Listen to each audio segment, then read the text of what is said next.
Good evening friends. இன்னைக்கு வந்து நம்ம என்ன பார்க்க போறோம்னா, குரூப் ஒன்ல வந்து பார்த்தோம்னா குட் ஈவினிங் ஒவ்வொரு சார். சப்ஜெக்ட் குரூப் ஒன்ல பார்த்தோம்னா ஒவ்வொரு சப்ஜெக்ட்டும் நம்ம எப்படி வந்து அப்ரோச் பண்ணணும், எப்படி படிக்கணும். இது வந்து பார்த்தோம்னா நீங்க ஃப்ரெஷரா இருந்தாலும் அதுக்கு அப்ளை பண்ணிக்கலாம். சீனியர் ரெஸ்பிரண்டா இருந்தாலும் நீங்க வந்து யூஸ் பண்ணிக்கலாம். நீங்க இப்பதான் படிக்கிறீங்க, இப்பதான் ஆரம்பிக்கிறீங்க, ஓரளவுக்கு ஒரு 6 மாசம் 8 மாசம் படிச்சீங்கன்னா கிளியர் பண்ணலாம். இந்த அப்ரோச் வந்து பயன்படுத்திக்கலாம். ஓகேவா? இது எப்படின்னா, சில சில ஏரியாவை நம்ம நல்லா படிக்க போறோம். அது என்ன ஏரியான்றதை நம்ம கண்டுபிடிக்க போறோம். ஓகேவா? இது எல்லாமே சிலபஸ் தான். இப்ப நான் சொல்றது எல்லாமே சிலபஸ் தான். இப்போ நீங்க வந்து டைரக்டா ஒரு ஸ்கூல் புக் எடுத்து படிக்கிறீங்கன்னு வச்சுங்க. மோஸ்ட்லி எப்படி படிப்பீங்கன்னா, 8th ஸ்டாண்டர்ட்ல ஒரு 8 லெசன் இருக்கும். ஓகேவா? 8வதுல ஒரு 8 லெசன் இருக்கும். 10வதுல ஒரு 5 லெசன் இருக்கும். இதை தாண்டி ஒரு +1 +2 நீங்க அப்படியே மேலோட்டமா படிச்சுட்டு போயிடுவீங்க. இந்த மேலோட்டமா படிக்கிறதுல என்ன பிரச்சனைனா, நமக்கு வந்து சிலபஸ் வந்து பார்த்தோம்னா உங்களுக்கு ஒரு 1800ல ஆரம்பிக்குதுன்னு வச்சுங்க. ஒரு தோராயமா இல்ல 1750 கூட வச்சுக்கலாம். 1715ல இந்திய தேசியம் ஆரம்பிக்குதுன்னா 1947 உங்களுக்கு முடிய போகுது. இந்த மேலோட்டமா இப்படி படிக்கிறதுனால உங்களுக்கு எந்த இடத்துல அதிகமா படிக்கணும், எதை நம்ம ஞாபகம் வச்சுக்கணும், ஓகேவா அப்படின்றது தெரியாம போயிடும். எப்படின்னா, ஃபர்ஸ்ட் லெசனும் ஒரே மாதிரி தான் படிப்பீங்க, செகண்ட் லெசனும் ஒரே மாதிரி படிப்பீங்க, தேர்ட் லெசனும் ஒரே மாதிரி படிப்பீங்க. எல்லா லெசனும் ஒரே மாதிரி படிக்கிறதுனால எங்க முக்கியத்துவம் கொடுக்கணும், எந்த இடத்துல அதிகமா கொஸ்டின் வருமோ அந்த இடத்த விட்டுடும். இப்ப என்ன இருக்குன்னா, ஒரு குறிப்பிட்ட ஏரியாஸ்ல மட்டுமே உங்க கொஸ்டின்ஸ் அதிகமா வந்திருக்கும். அந்த ஏரியாவை நீங்க மேலோட்டமா படிச்சதுனால அந்த ஏரியால வர கொஸ்டினை உங்களால ஞாபகம் வச்சு ஈஸியா அடிக்க அடிக்க வேண்டிய கொஸ்டினை விட்டு நம்ம தப்பு பண்ணிடும். ஸோ என்ன புத்தகம் நான் என்ன சொல்றேன்னா, நீங்க 1750ல இருந்து 1947 படிக்கிறீங்க, ஓகே, பிரச்சனையே இல்லை. ஆனா சில சில ஏரியா வரும்போது அந்த ஏரியால கொஞ்சம் டெப்தா இறங்கி படிங்க. இந்த ஏரியாவை 2 3 வாட்டி ரிவிஷன் பண்ணுங்க. இந்த ஏரியால இருந்து உங்களுக்கு ஒரு 3 கொஸ்டின் 15 கொஸ்டின் வரும். உங்களுக்கு எப்படி குறைஞ்சபட்சம் 15, அதிகபட்சம் 18 to 20 கொஸ்டின் வரப்போகுது. அப்படின்னா 175 கொஸ்டின்ல 20 கொஸ்டின் வரப்போகுதுன்னா, அந்த ஏரியாவில இருந்து நான் ஒரு ஒரு 10 ஏரியா சொல்றேன்னு வச்சுங்க. இந்த 10 ஏரியாலையும் கண்டிப்பா 1 இல்ல 2 கொஸ்டின் வந்து உங்களுக்கு வந்துனே தான் இருக்க போகுது. அப்போ நீங்க படிக்கும் போதே அந்தந்த ஏரியா வரும்போது அதை இறங்கி ரிவிஷன் அதிகமா அந்த ஏரியா கொடுக்கணும். அந்த ஏரியாவை கதையை புரிஞ்சுக்கணும். ஓகேவா? ஏன்னா அந்த ஏரியால மேஜர் பிளே பண்ண போகுது. ஸோ அது என்னென்ன ஏரியா, எங்க நம்ம வந்து கொடுக்கணும்ன்றது தெரியும். இப்போ ரோடு இருக்கு, மூடும் பள்ளமா இருந்தா வண்டி ஸ்லோவா தான் போகும். ஓகே, இதே எம்டி ரோட்ல நல்லா ஸ்பீடா போகும். அதே போலதான் நம்ம வந்து சில ஏரியாஸ், ஓகேவா, இதுல வந்து கொஸ்டினே வராது என்னும் போது அதுல ஸ்பீடா படிச்சிருங்க. ஓகேவா? அதுல வந்து 2 வாட்டர் ரிவிஷன் பண்ண வேண்டிய அவசியம் இருக்காது. இதே இந்த ஏரியால ரொம்ப இம்பார்ட்டன்ட் போது அங்க நீங்க மெதுவா உட்காந்து படிச்சு அந்த கதையை தெரிஞ்சு அதை ஞாபகம் வச்சுக்கணும். சோ இதெல்லாம் வந்து பார்த்தோம்னா நீங்க நிறைய ப்ரீவியஸ் இயர் கொஸ்டின் பேப்பர், டிஎன்பிசியோட ட்ரெண்ட் இதெல்லாம் கேப்சர் பண்ணிக்கலாம் தெரியும். இதெல்லாம் பண்றதுக்கு டைம் எடுக்கும். இப்ப நமக்கு தெரிஞ்சதை நான் உங்களுக்கு சொல்றேன். இதை நீங்க ஃபாலோ பண்ணா போதும், நம்ம வந்து ஈஸியா அந்த இது உடைச்சிடலாம். ஓகே, அதுக்கு முன்னாடி வந்து யாராச்சும் புதுசா படிப்பீங்க, இனிமேதான் ஆரம்பிப்பீங்க, அவங்களுக்கான சின்ன இன்ட்ரோ கொடுத்துடலாம். சோ நம்ம வந்து பார்த்தோம்னா அது மட்டும் இல்லாம டெஸ்ட் சீரிஸும் போட்டிருக்கோம் குரூப் ஒன்றுக்காகவே. ஸோ இந்த டெஸ்ட் சீரிஸ்ல நம்ம என்ன பண்றோம்னா ஒரு 20 டெஸ்ட் வைக்கிறோம். குறைஞ்ச ஆஹ், காசுக்காக. காசுன்றதை விட நம்ம நீங்க பண்ணக்கூடிய எஃபர்ட். ஓகேவா? இப்ப எப்படி பார்த்தோம்னா ஒரு டெஸ்ட் வைக்கிறேன்னா அதுக்கான எஃபர்ட் எல்லாம் போடுவோம்ல, அதுக்கேற்ற மாதிரி தான் அந்த மணியும் நம்ம வைக்கிறோம். ரெமுனரேஷன் நாங்க கொடுக்கக்கூடிய எஃபர்ட்டுக்கு நீங்க கொடுக்கக்கூடிய ஒரு அமௌண்ட், ஒரு காசு. ஃபீஸ் வந்து பார்த்தோம்னா ஒரு 1000 rupees தான். 20 டெஸ்ட் வைக்கிறோம். ஸோ அந்த 20 டெஸ்ட்டை தாண்டி வேற என்ன பண்றோம்னா, இங்க இருக்கக்கூடிய ஒவ்வொரு சப்ஜெக்டும் எப்படி அப்ரோச் பண்ணணும், ஒவ்வொரு சப்ஜெக்ட் நம்ம எப்படி அப்ரோச் பண்ணணும், எப்படி படிக்கணும், அதுக்கடுத்து ஒவ்வொரு டெஸ்ட்டுக்கு முன்னாடியும் அந்த சப்ஜெக்டோட 5 வருஷம் கொஸ்டின் பேப்பர் கொடுத்து வரும். ஓகேவா?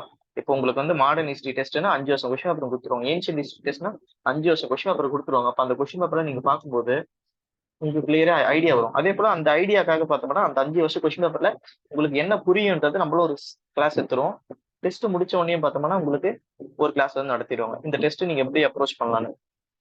ஸோ இதுதான் நம்ம போக போக உங்களுக்கு புரியும். அதே போல வந்து பார்த்தோம்னா பொதுவா குரூப் 1 வந்து எப்படி எப்படி அப்ரோச் பண்ணணும்னு ஒரு வீடியோ போட்டிருக்கோம். குரூப் 1 இன்ட்ரோன்னு விதைகள் ஸ்டடி சென்டர் இந்த யூடியூப் சேனல்ல இருக்கும். ஓகே, நம்ம யூடியூப் சேனல்ல இருக்கும். பாக்குறவங்களுக்கு ஏற்கனவே தெரியும், பார்க்காதவங்க குரூப் 1 எப்படி அப்ரோச் பண்ணலாம்னு ஒரு வீடியோ போட்டிருக்கோம். அந்த வீடியோ பாத்தீங்கன்னா உங்களுக்கு நிறைய ஐடியாஸ் வந்து தரும். இதெல்லாமே வந்து பார்த்தோம்னா உங்களை படிக்க வைக்கிறதை விட இந்த மாதிரி ஒரு ஐடியா இருக்குன்றத சொல்றோம். ஓகே, அதை நீங்க எடுத்துட்டீங்கன்னா ஈஸியா உங்க ப்ரிப்பரேஷன்ல நீங்க கேரி ஓவர் பண்ணிக்கலாம், அடுத்த லெவல் போயிடலாம். ஸோ இதுதான் வந்து உங்களோட இந்திய தேசிய இயக்கத்தோட சிலபஸ். சிலபஸை பொறுத்த வரைக்கும் இந்த சிலபஸ் எங்க இருந்து ஆரம்பிக்கும்னா கரெக்டா வந்து பார்த்தோம்னா 1800s இருந்து ஆரம்பிக்கும். ஓகேவா? அங்கிருந்து ஆரம்பிச்சு 1947 போய் முடியும் இந்த சிலபஸ் எக்ஸாக்டா சொல்லணும்னா. இருந்தாலும் நீங்க கதையெல்லாம் தெரிஞ்சு வந்தீங்கன்னா நல்லா இருக்கும். யூரோப்பியர்கள் எப்போ வந்தாங்க, அந்த மாதிரி கதையெல்லாம் தெரிஞ்சு வந்தீங்கன்னா உங்களுக்கு இந்த கதை நல்லா புரியும். இதெல்லாமே வந்து ஒரு கதை தான், ஏற்கனவே நடந்த நிகழ்வுகளை நம்ம வந்து ஒரு கதை படிக்கிறோம். அதை படிக்கும்போது அது கதையா படிக்கும் போது ஈஸியா ஞாபகம் வச்சுக்கலாம். சோ நம்மளும் வந்து பார்த்தோம்னா ஃப்ரீ கிளாஸஸ் வந்து நடத்துறோம். இந்த ஐஎன்எம்க்கு வந்து பார்த்தோம்னா இலவச வகுப்பு வந்து நடத்துறோம். ஏற்கனவே வந்து பார்த்தோம்னா உங்களுக்கு 3 வகுப்புகள், ஓகேவா, 3 வகுப்புகள் முடிச்சிச்சு. இந்த வீடியோ எல்லாம் வந்து உங்களோட யூடியூப்ல இருக்கும். போய் பாத்தீங்கன்னா எல்லாமே 1 மணி நேரம் இருக்கும். ஓகே, ஆனா 1 மணி நேரம் இருக்குன்னு நீங்க ஃபீல் பண்ணாதீங்க. அது வந்து பாத்தீங்கன்னா உங்களுக்கு நிறைய நாலேஜ் கெயின் ஆகும். ஓகே, சும்மா நம்மளும் வந்து ஒரு 15 நிமிஷம் 20 நிமிஷம் வீடியோ போடலாம். ஆனா அந்த 15 நிமிஷத்துல எவ்வளவு நிறைய சொல்லி தர முடியாது. அதெல்லாம் எக்ஸாம்ல வராது. நீங்க ஒரு 15 20 நிமிஷம் 10 நிமிஷம் இந்த மாதிரிலாம் வீடியோ பார்த்துட்டு போயிருந்தீங்கன்னா அது எக்ஸாம்ல ரிஃப்ளெக்டே ஆகாது. இந்த மாதிரி பெரிய லெவல்ல 1 ஹவர் 2 ஹவர் எடுக்கும்போது நிறைய கான்செப்ட் சொல்லியிருப்போம், நிறைய கதை சொல்லியிருப்போம். இதெல்லாம் உங்க மைண்ட்ல எங்காச்சும் ஒரு இடத்துல ஸ்டோர் ஆகி உங்களுக்கு எக்ஸாம்ல வந்து கை கொடுக்கும். இதெல்லாம் நீங்க எக்ஸாம் எழுதும்போது உங்களுக்கு ஃபீல் ஆகும். ஓகே, அன்னைக்கு அந்த கதை சொன்னாங்களே, அந்த கதை தான் இங்க வந்திருக்கு, அப்ப இதுதான் ஆன்சர் அப்படின்னு. ஓகே, போக போக புரியும். ஸோ இதுதான் இந்த கிளாஸ் வந்து அட்டன் பண்ணிக்கலாம் நீங்க. சரி, அடுத்து நம்ம பார்ப்போம். ஏதாச்சும் உங்களுக்கு டவுட் இருந்தா நீங்க வந்து இதுல மெசேஜ் பண்ணுங்க குரூப்ல. ஓகே, சரி நம்ம ஸ்டார்ட் பண்ணலாம். இதுதான் ஐஎன்எம். 1800 ஆரம்பிக்குது. சுமாரா பார்த்தோம்னா ஒரு 1800 ஆரம்பிக்குது, 1947 முடியுது. இதுக்குள்ள வந்து பார்த்தோம்னா நம்மளோட சுதந்திர போராட்டத்துக்காக இங்க இருக்கக்கூடிய காங்கிரஸோட பங்களிப்பு, இது ஒரு கொஸ்டினா கேட்கறாங்க. இமர்ஜென்ஸ் ஆஃப் லீடர், இங்க உருவான ஒவ்வொரு தலைவர்களை பத்தி கேட்கறாங்க. ஓகேவா, அது மட்டும் இல்லாம அஜிடேஷன், நம்ம எப்படி வந்து சுதந்திரம் பெற்றோம். ஓகேவா, ஒரு பக்கம் சத்தியாகிரகா அமைதி வழியிலையும், ஒரு பக்கம் மிலிட்டன்ட் ரெவல்யூஷனரி மூவ்மெண்ட். இங்க வந்து பார்த்தோம்னா நிறைய ரெவல்யூஷனரி மூவ்மெண்ட். நம்ம வந்து பார்த்தோம்னா அரசாங்கத்துக்கு எதிராக தனிநபரே வந்து போராடலாம். ஓகேவா, தான் உயிரே போனாலும் பரவாயில்ல, இந்தியாவுக்கு சுதந்திரம் வாங்கி தரணும்னு நிறைய பேர் வந்து பார்த்தோம்னா இங்க போராடினாங்க. சோ அதை பத்தியும் நம்ம பார்க்க போறோம். அது மட்டும் இல்லாம கம்யூனிட்டி, இங்க வந்து பார்த்தோம்னா பார்ட்டிஷன், பாகிஸ்தான் பிரிஞ்சது காரணம் என்ன, இதெல்லாம் நம்ம பார்ப்போம் பின்னாடி கதையில. ஓகே, இந்த கிளாஸ் வந்து பார்த்தோம்னா உங்களுக்கு இன்னும் ஒரு 10 கிளாஸஸ் தான் இருக்கும். அந்த 10 கிளாஸஸ்ல சொல்லக்கூடிய அந்த 10 மணி நேரம் கதையை நீங்க கேட்டீங்கன்னா போதும். நீங்க ஸ்கூல் புக்கும் படிக்க வேணாம், ஸ்பெக்ட்ரம் புக்கும் படிக்க வேணாம், இது எல்லாமே அதுல கவர் ஆயிடும். ஓகேவா, ஸ்கூல் புக்னா ஸ்கூல் புக்ல இருக்கக்கூடிய முக்கியமானதெல்லாம் சொல்லிடுவோம் அந்த கதையில. இது ரெண்டுமே கவர் ஆயிடும். இதை வச்சு நீங்க குரூப் 1ல சவால் கொடுக்கலாம். ஓகே, இன்ட்ரெஸ்ட் இருக்கிறவங்க வந்து அட்டன் பண்ணி ஃப்ரீ தான் கிளாஸ். சரி, நம்ம ஸ்டார்ட் பண்ணலாம். ஸோ 2022 பொறுத்த வரைக்கும் உங்களுக்கு 19 கொஸ்டின்ஸ் கேட்டிருக்காங்க. ஓகேவா, 19 கொஸ்டின் என்ன பொறுத்த வரைக்கும் குறைஞ்சபட்சம் உங்களுக்கு வந்து 15 கொஸ்டின்ஸ் தான் கேட்பாங்க, அதிகபட்சம் 20 கொஸ்டின்ஸ் தானே கேட்பாங்க. இது இந்த ரேஷியோக்குள்ளதான் இருக்கும். 19 18 17 15 கிலோ குறைப்பதுல 20க்கு மேலேயும் போகாது. ஓகே, இந்த ரேஷியோல தான் இருக்கும். ஸோ நம்மளை பொறுத்த வரைக்கும் இந்த மாதிரி ஒரு 18 கொஸ்டின் 19 கொஸ்டின் வந்துன்னா கேரண்டியா ஒரு 15 கொஸ்டின் நீங்க அடிக்கணும், 100% அடிக்கணும். இந்த 4 கொஸ்டின்ன்றது பவுன்சரா இருக்கும். உனக்கு வந்து ஒரு ஆப்ஷன் தெரியும், ஒரு ஆப்ஷன் இல்லைன்னு தெரியும், நம்மளால வந்து கெஸ் பண்ண முடியாது. அந்த மாதிரி ஒரு 4 கொஸ்டின்ஸ் வரும். அது எல்லாருக்கும் வரும். ஓகே, உங்களுக்குன்னு இல்லை, எல்லாருக்கும் இருக்கும். ஆனா இந்த 15 கொஸ்டின் நம்ம எப்படி அடிக்கிறது, இதுதான் நம்மளோட வேலையை தவிர அந்த 4 கொஸ்டின் தெரியாத கொஸ்டினை பத்தி நீங்க யோசிக்கவே கூடாது. இங்க நம்மளை பொறுத்த வரைக்கும் அந்த 20 கொஸ்டினோ அந்த 18 கொஸ்டின் வருதுன்னா இதுல நான் எப்படி ஒரு 15 கொஸ்டின் அடிக்கிறது. சோ என்ன பொறுத்த வரைக்கும் அந்த 15 கொஸ்டின் அடிக்கணும்னா சில ட்ரிக் வந்து இருக்கு, சில ஐடியாஸ் இருக்கு. அந்த ஐடியாஸ் நான் சொல்றேன். நீங்க வந்து பார்த்தோம்னா 2022 இந்த குரூப் 1 நடக்கிறதுக்கு முன்னாடியும் இதே மாதிரி ஒரு வீடியோ போட்டிருக்கோம், ஐஎன்எம் எப்படி படிக்கலாம்னு. அந்த வீடியோ எடுத்து பாத்தீங்கன்னு வச்சுக்க, அந்த வீடியோல என்னென்ன சொல்லியிருக்கோமோ அது அப்படியே அந்த விஷயமும் ரிஃப்ளெக்ட் ஆயிருக்கும். சில விஷயம் சொல்லியிருக்கோம், இதெல்லாம் நம்ம படிக்காம போகக்கூடாது. சோ அதுதான் நம்ம ஆரம்பிக்கலாம். சோ ஃபர்ஸ்ட் எடுத்தோன்னே என்ன புக் சோர்ஸ்ன்னு சொல்லிடுறேன். யாராச்சும் ஃப்ரெஷர்ஸ் இருப்பீங்க இங்க, எந்த புக் படிக்கணும்னு தெரியாம இருப்பீங்க, அவங்களுக்காக பாருங்க. நீங்க வந்து ஐஎன்எம் படிக்கணும்னா இதுதான் வந்து மொத்தம் புக்கு. ஓகேவா, சோ ஒண்ணு வந்து பார்த்தோம்னா 8வது புக். நீங்க 6வது 7வதுல வந்து பார்த்தோம்னா உங்களுக்கு ancient medieval, history and cultures of India இருக்கும், பண்டைய கால இந்தியாவை பத்தி இருக்கும். உங்களுக்கு 8வதுல பார்த்தோம்னா 8 லெசன்ஸ் வரும். 8 லெசன் ரொம்ப ரொம்ப முக்கியமான லெசன். டைரக்டா அதுல இருந்து கேள்விகள் வரும். ஓகே, 10வதுல பார்த்தோம்னா 5ல இருந்து 10 லெசன்ஸ், 1ல இருந்து 4 வரைக்கும் வேர்ல்டு ஹிஸ்டரி இருக்கும். 5ல இருந்து பார்த்தோம்னா உங்களுக்கு ஆரம்பிக்கும். ஸோ 5வது 6 7 8 9 10. அதே போல +1ல பார்த்தோம்னா 16ல இருந்து 19வது லெசனும். +2 பொறுத்த வரைக்கும் ஃபுல் புக். இது வந்து பார்த்தோம்னா குரூப் 1க்கு நீங்க எவ்வளவு படிக்க வேண்டியது இருக்கும். ஓகே, ரொம்ப அதே போல இந்த +2 புக் பார்த்தோம்னா நிறைய விஷயங்கள் வந்து பார்த்தோம்னா எக்ஸாமுக்கு ரிலேட்டடா இருக்காது, ரொம்ப டீப்பா போயிருப்பாங்க. நீங்க இந்த அளவுக்கு கூட படிக்க தேவையில்ல, கொஞ்சம் மேலோட்டமா தெரிஞ்சுக்கினா கூட போதும் வரலாறு. ஓகே, அந்த அளவுக்கு டெப்தா தேவைப்படாது. பட் குரூப் 1 நீங்க மெயின்ஸ்ல எழுதணும்னா இந்த புக் கொஞ்சம் படிச்சாகணும். ஓகே, இதுதான் உங்களோட ஸ்கூல் புக் சோர்ஸ். ஸோ இது தாண்டி வந்து பார்த்தா நம்ம கிளாஸும் எடுக்கிறோம். அந்த கிளாஸஸ்ல கூட அந்த கிளாஸஸை கவனிச்சா கூட போதும், உங்களுக்கு பெரும்பான்மையான டவுட் எல்லாம் கிளியர் ஆகிடும். ஓகே, ஸ்டார்ட் பண்ணலாம்.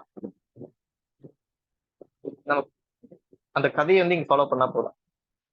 சரி, பார்ப்போம். உங்களுக்கு ஏதாச்சும் டவுட் இருந்தா நீங்க வந்து இந்த சாட்ல வந்து சொல்லுங்க. ஓகே, சரி. ஸோ இந்த 19 கொஸ்டின் எப்படி அப்ரோச் பண்ணலாம்? என்னை பொறுத்த வரைக்கும் நான் சொல்ற ஏரியாஸ்லாம் ஒண்ணு இப்போ நோட் பண்றதுன்னு பண்ணீங்க, இல்லைன்னா இந்த வீடியோ யூடியூப்ல வரும், அப்போ நோட் பண்ணிக்கலாம். ஓகே, ஸோ ஃபர்ஸ்ட் எந்த ஏரியா ரொம்ப ரொம்ப முக்கியம்னா, இங்க வந்து பார்த்தோம்னா ஆக்ட் இருக்கும். ஓகேவா? கண்டிப்பா ஆக்ட்ல குறைஞ்சபட்சம் ஒரு கொஸ்டின் ஆச்சு வரும்.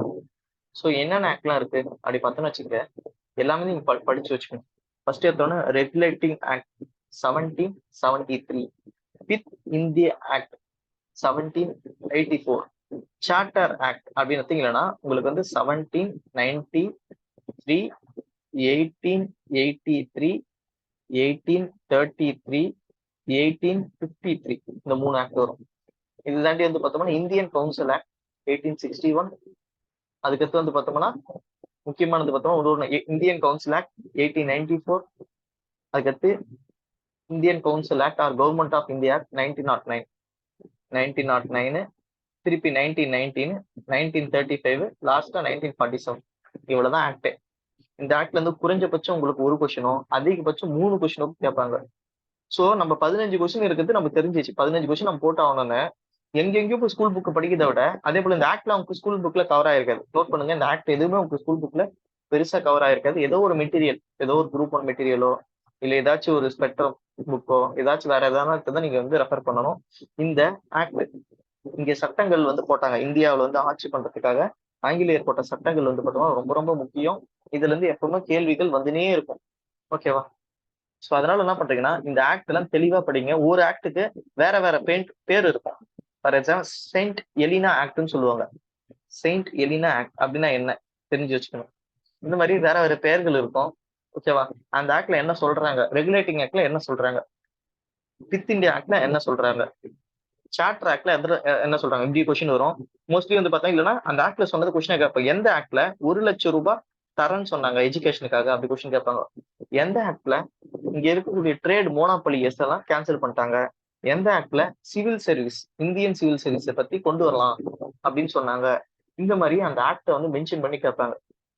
ஓகே, அதுக்கடுத்து டயார்கி கொண்டு வந்தது எந்த ஆக்ட், பர்மாவை பிரிச்சது எந்த ஆக்ட், இது எல்லாமே தனித்தனி ஆக்ட். ஸோ இதுல இருந்து கொஸ்டின்ஸ் வரும். அதே போல இந்த ஆக்ட் இருக்குன்னு வச்சுங்க, இந்த ஆக்டை பத்தி நம்ம இந்தியன்ஸ் ஏதாச்சும் சொல்லியிருப்பாங்க, இந்த ஆக்ட் ஒரு மோசமான ஆக்ட்.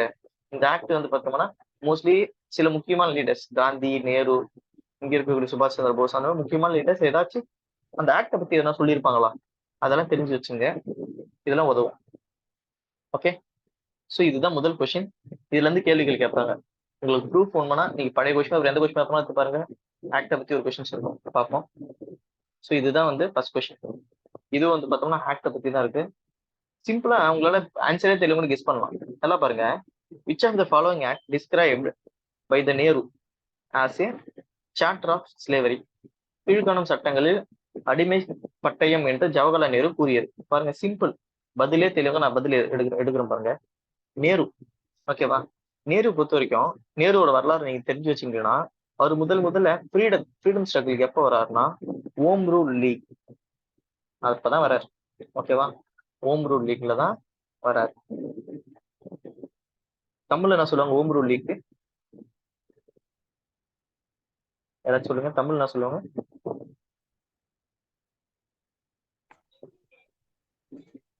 தன்னாட்சி இயக்கம். தன்னாட்சி இயக்கம். அப்பதான் வந்து நேரு ஒருவர் வந்து நேரம் என்ன பண்ணுவாருன்னா அன்னை பேசன்ட் அவங்க தான் மீட் பண்ணியிருப்பாரு. அப்ப வந்து நேரு ரொம்ப சின்ன பையன். ஓகேவா?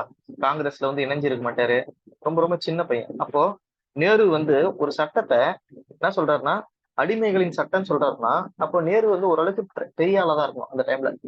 ஒரு சட்டத்தை எதிர்த்து சொல்றாருன்னா பெரிய ஆளா இருக்கணும். அப்போ நேரு வரதே தன்னாட்சி இயக்கம் 1916, நேரு என்ட்ரி ஆகுது 1916. அப்போ 1919 இருக்காது. இப்படி கெஸ் பண்ணுங்க. ஓகேவா? நேரு வர்றது இதெல்லாம் வந்து வரலாறுக்கு டைம் ஜோன் இருக்கு. அந்த டைம் படி பாருங்க. நேரு வர்றது 1916 தான். அப்ப 1919 ஆக்ட் அவர் சொல்ல வாய்ப்பு கம்மி. ஓகே, ஒண்ணு. அதே போல நமக்கு வந்து 1947 சுதந்திரத்தை அறிவிச்சிடறாங்க. சுதந்திரத்தை அறிவிக்கும் போது சுதந்திரத்தை யாராச்சும் ஆக்ட் ஆஃப் ஸ்லேவரின்னு சொல்லுவாங்களா? அடிமைகளின் நமக்கு இண்டிபெண்டன்ஸை கொடுத்துட்டா நேரு தான் பிஎம் அப்படின்னு நேருக்கு தெரிஞ்சிச்சு. நேருவே போயிட்டு இது ஸ்லேவரின்னு சொல்லுவாரா? சொல்ல மாட்டாரு. அதையும் சொல்லணும் சுதந்திரம் கிடைச்சிச்சு. அப்போ இதுவும் வராது. அப்ப ஆன்சர் வந்து பார்த்தோம்னா 1935 இதுக்குள்ளதான் இருக்குது. 1990 1935 தான் ஆன்சர் இருக்கு. அதே போல நேரு என்னதான் வந்து 16 வந்தாலும் 1919 பார்த்தோம்னா நேரு ஒன்றும் அவ்வளவு பெரிய ஆள்லாம் இல்ல. ஓகேவா? ஏன்னா அவங்க அப்பா இருக்காரு மோத்திலால் நேரு இருக்காரு இந்த டைம்ல ஃபேமஸான ஆளு.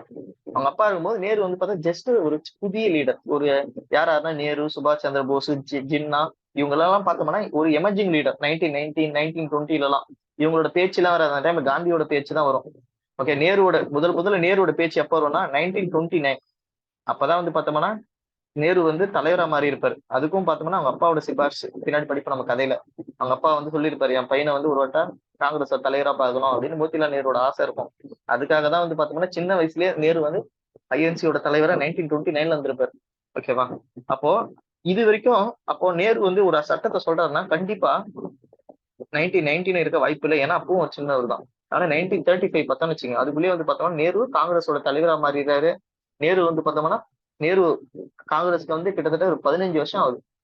நேரு, சுபாஷ் சந்திர போஸ், ஜின்னா, இந்த பக்கம் காந்தி இவங்க எல்லாம் வந்து பார்த்தோம்னா ஒரு மிகப்பெரிய ரோல் பிளேயிங். இந்தியாவில எந்த முடிவுனாலும் இவங்க தான் எடுக்கக்கூடிய ஒரு நிலைமைக்கு வராங்க. அதனாலதான் இந்த சட்டத்தை ஆக்ட் ஆஃப் ஸ்லேவரி அடிமைகளின் பட்டயம்னு சொல்றாங்க. அப்ப இதுதான் ஆன்சர்.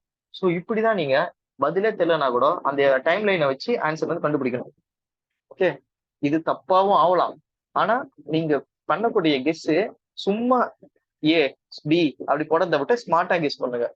சோ இது வந்து ஆக்ட் மோஸ்ட்லி வந்து இந்த ஆக்ட் வந்து ஸ்லேவரி ஆக்ட் நேரு வந்து சொல்லியிருப்பாரு. இது எந்த புத்தகத்தாலும் பார்த்தாலும் இருக்கும். ஓகே, அடுத்து. சோ இதுதான் ஆக்ட்ல இருந்து கேட்ட கொஸ்டின். அதே மாதிரி பாருங்க, ஆக்ட்ல இருந்து இன்னொரு கொஸ்டின் வந்துருக்கு. மோஸ்ட்லி எந்த ஆக்ட் அந்த ஆக்ட்ல என்ன பண்ணாங்க இதுதான் கொஸ்டின். ஓகே, எந்த ஆக்ட்ல என்ன பண்ணாங்க இதுதான் கொஸ்டின். நம்ம கிளாஸ்லயே வந்து பார்த்தோம்னா ஒரு நாள் முழு ஆக்ட் எல்லா ஆக்டும் படிப்போம். ஓகே, இருக்கிற ஆக்ட் கம்மி தான். இந்த பாருங்க, நீங்க வந்து எத்தனையோ அவர் உட்காந்து படிக்கிறீங்க. ஓகேவா? அழகா உட்காந்துக்கின்னு ஒரு 3 மணி நேரம் 3 to 4 மணி நேரம் 1773 ஆக்ட், 1784 ஆக்ட், 1813, 1833, 1853, 1909, 19 இந்த மாதிரி முக்கியமான ஆக்ட் எல்லாத்தையும் படிச்சீங்கன்னா உங்களுக்கு மினிமம் 2 கொஸ்டின்ஸ் ஆனா இருக்கு, மேக்சிமம் 3 கொஸ்டின்ஸ் ஆனா இருக்கு. அப்படின்னா பாருங்க, இந்த மாதிரி இந்த ஒரு ரூபாய் சேர்த்து வைங்க, சிறு துளி பெருவெள்ளம். ஓகேவா? அந்த மாதிரி கூட நீங்க பண்ணலாம். அதே மாதிரி இம்பார்ட்டன்ட் ஏரியால உட்காந்து படிச்சீங்கன்னா ஒரு நாள்ல 2 நாள்ல நீங்க ஐஎன்எம்ஏ முடிச்சிடலாம். இதெல்லாம் இம்பார்ட்டன்ட் ஏரியா. 18 கொஸ்டின் கேட்கறாங்கன்னா உங்களால வந்து மினிமம் 14 to 15 போட்டுற முடியும். இந்த மாதிரி எல்லாம் படிச்சீங்களா? சோ இதுதான். சரி பார்ப்போம்.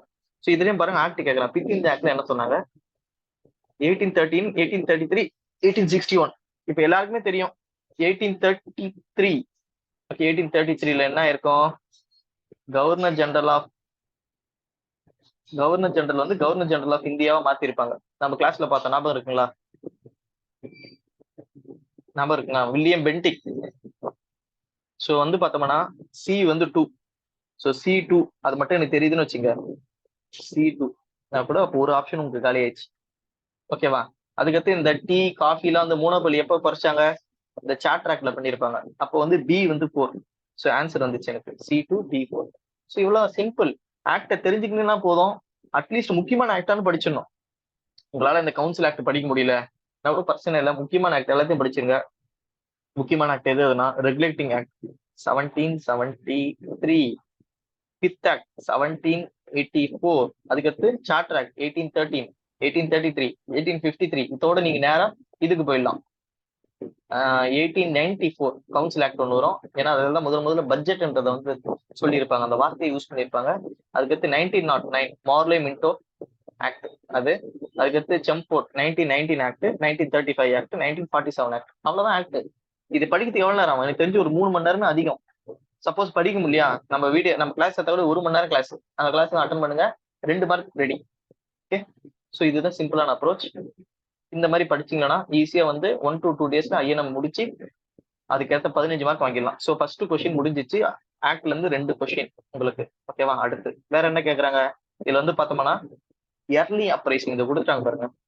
இயர்லி அப்ரைசிங் இதுல இருந்து கண்டிப்பா 2 கேள்வியாச்சும் வரும். குறைஞ்சபட்சம் 2 கேள்வி வரும். அதிகபட்சம் ஒரு 3 கேள்வி வரைக்கும் நீங்க எதிர்பார்க்கலாம். ஸோ 2வது வந்து பார்த்தோம்னா கிளர்ச்சிகள், ஆரம்ப காலத்து கிளர்ச்சிகள். ஸோ இயர்லி அப்ரைசிங் மினிமம் 2 போட்டுங்க. ஓகேவா?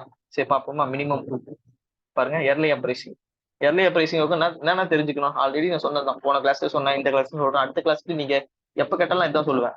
ஏன்னா இதுதான் இயர்லி அப்ரைசிங், ஆரம்ப கட்ட கிளர்ச்சி. இப்போ உங்களுக்கு வந்து பார்த்தோம்னா 1857 ஒரு வாட்டர் ஷெட் மாதிரி. இதுதான் வந்து பெரிய கிளர்ச்சி இந்தியா முழுக்க நடக்குது. ஓகேவா? ஒரு டைம் லைன் போட்டுங்க. இதுக்கு முன்னாடி வந்து பார்த்தோம்னா நிறைய கிளர்ச்சிகள் நடந்தது. யார் யாருக்கெல்லாம் நடந்தது பார்த்தோம்னா 3 பேர் முக்கியமானவங்க பார்த்தா 3 பேர். யார் யாருன்னா பார்த்தா ஒருத்தர் விவசாயிகள். இங்க இருக்கக்கூடிய லேண்ட் ரெவன்யூ சிஸ்டம், பிரிட்டிஷ்காரங்களோட நில கொள்கை இருக்குல்ல, அந்த கொள்கை எப்படி இருக்குன்னா இங்க இருக்கக்கூடிய விவசாயிகளை சுரண்டுற மாதிரி இருக்கு. அவங்களோட அவங்களுக்கு வந்து பார்த்தோம்னா அவங்களோட வாழ்க்கையே வந்து பார்த்தோம்னா வாழவே முடியாத மாதிரி இருக்கு. அந்த மாதிரி இருக்கிறதுனால அந்த விவசாயிகளோட நிலங்கள் போச்சு, அவங்களோட உழைப்பு போச்சு, அவங்க வறுமைக்கு தள்ளப்பட்டாங்க, சோறு இல்ல. இந்த மாதிரிலாம் இருக்கும்போது என்ன ஆகும்? கோவம் வரும். இந்த கோவம் வந்தா என்ன ஆகுது? பிரிட்டிஷ்காரனை எதிர்த்து சண்டை போடுறான். ஓகேவா?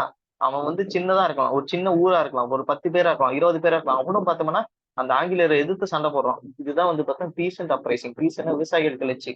பீசன்ட் மட்டும் தான் சண்டை போட்டாங்களா பார்த்தோம்னா இல்ல, ட்ரைபல் சண்டை போட்டாங்க. இங்க இருக்கக்கூடிய பழங்குடியினர் சண்டை போட்டாங்க. பழங்குடியினர் அவங்களோட நிலத்தை புடுங்கனா, அவங்கள வந்து காட்டுல எதுவுமே எடுக்க கூடாதுன்னா அவங்களோட உரிமையை பறிச்சான். அப்ப பறிக்கும் போது என்ன ஆகுது? அவங்களுக்கும் கோவம் வருது. எல்லாருக்கும் அந்த கோவம்ன்றது வரும். அப்ப என்ன பண்றாங்க? இவங்களும் சண்டை போடுறாங்க. ஜெயிக்கல, இவங்களாம் ஜெயிக்க முடியலன்னா கூட இவங்களும் வந்து சண்டை போடுறாங்க. சோ இதுதான் வந்து பார்த்தோம்னா ட்ரைபல் அப்ரைசிங். இதை தாண்டி என்ன? அவங்களோட சிப்பாய்களை பார்த்தோம்னா ஒரு கட்டத்துல பிரிட்டிஷ் எதிர்த்து சண்டை போடுறாங்க. ஃபார் எக்ஸாம்பிள் வேலூர் மிட்டனி, இது ஒண்ணு. இது தாண்டி வந்து பார்த்தோம்னா தமிழ்நாடை பொறுத்த வரைக்கும் பாளையக்காரர் அப்ரைசிங். இங்க இருக்கக்கூடிய குறுநில மன்னர்கள், அவங்களோட ஆட்சி, அவங்களோட வைராகியம் அதெல்லாம் போகும்போது அவங்களும் சண்டை போடுறான். Palayakkara uprising. So Velu Nachiyar, Kattabomman, Veerapandiya Kattabomman, Pulithevar, okay, Marudhu சகோதரர்கள், தீரன் சின்னமலை, அவ்வளவுதான். இது தாண்டி வந்து பார்த்தா கடைசி 1857 ரிவோல்ட். இது தாண்டி வேற ஏதாச்சும் இருக்குன்னா காந்தி வரும்போது ஒரு 3 முக்கியமானது பண்ணியிருப்பார். சம்பரான் சத்தியாகிரகம், கேடா சத்தியாகிரகம், அகமதாபாத் சத்தியாகிரகம், அதுக்கடுத்து படோலி சத்தியாகிரகம். இந்த மாதிரி பார்த்தோம்னா இங்க ஒரு 6-7 இருக்கும். ஓகேவா? அது அவ்வளவுதான். இது மொத்தத்தையும் படிச்சீங்கன்னா உங்களுக்கு மினிமம் 2 மேக்சிமம் 3. ஓகேவா? இவ்வளவுதான். நான் சொன்னது எல்லாத்தையும் படிச்சு கதையை புரிஞ்சுக்கினேன், அது என்னன்றது புரிஞ்சுக்கினா போதும். Minimum 2 maximum 3. அப்போ இதுல இருந்து ஒரு 2 கொஸ்டின் உங்களுக்கு வந்துடும். இப்ப பாருங்க, ஒரு 6 மணி நேரத்துல நீங்க படிச்சீங்கன்னா 4 கொஸ்டின் ரெடி 15க்கு. நீங்க எல்லா கொஸ்டின் பேப்பர் பாருங்க, இது பேட்டர்ன் இருக்கும், இந்த கொஸ்டின் வரும். ஏன்னா இதெல்லாம் பெரிய ஏரியா. ஆனா இந்த ஏரியாவில் நம்ம என்ன பண்ணுவோம்னா டெப்த் கொடுக்காம படிச்சிடும், ஒரு மேலோட்டம் படிச்சிடும். ஏன்னா இங்க வந்து அரோ அப்ரைசிங், கோல் அப்ரைசிங், முண்டா அப்ரைசிங், சந்தாலு, சன்னியாசி, இது மாதிரி நிறைய படிக்கிறதுனால அதுக்கான முக்கியத்துவம் கொடுக்காம நீங்க மேலோட்டம் படிச்சுட்டு போயிடுவீங்க. ஆனாலும் கொஸ்டின் வந்து கேட்டுருவாங்க. இப்ப நான் கொஸ்டின் கேட்கறேன். பிஸ்வேஸ் பிஸ்வேஸ் பிரதர்ஸ் பிஸ்வேஸ் பிரதர்ஸ் வந்து எந்த இயக்கத்தோட தலைவர்கள் அப்படின்னு கேட்கறேன்னா உங்களுக்கு தெரியணும். ஓகே, இந்த இயக்கம் இவங்க தான் தலைமை தாங்கினாங்க, இந்த இயக்கத்துல இந்த வருஷம் நடந்தது அப்படின்னு தெரியணும். பிஸ்வாஸ் பிரதர்ஸ் ஏதோ ஒண்ணு. ஓகேவா? எந்த இயக்கம் தெரியுமா?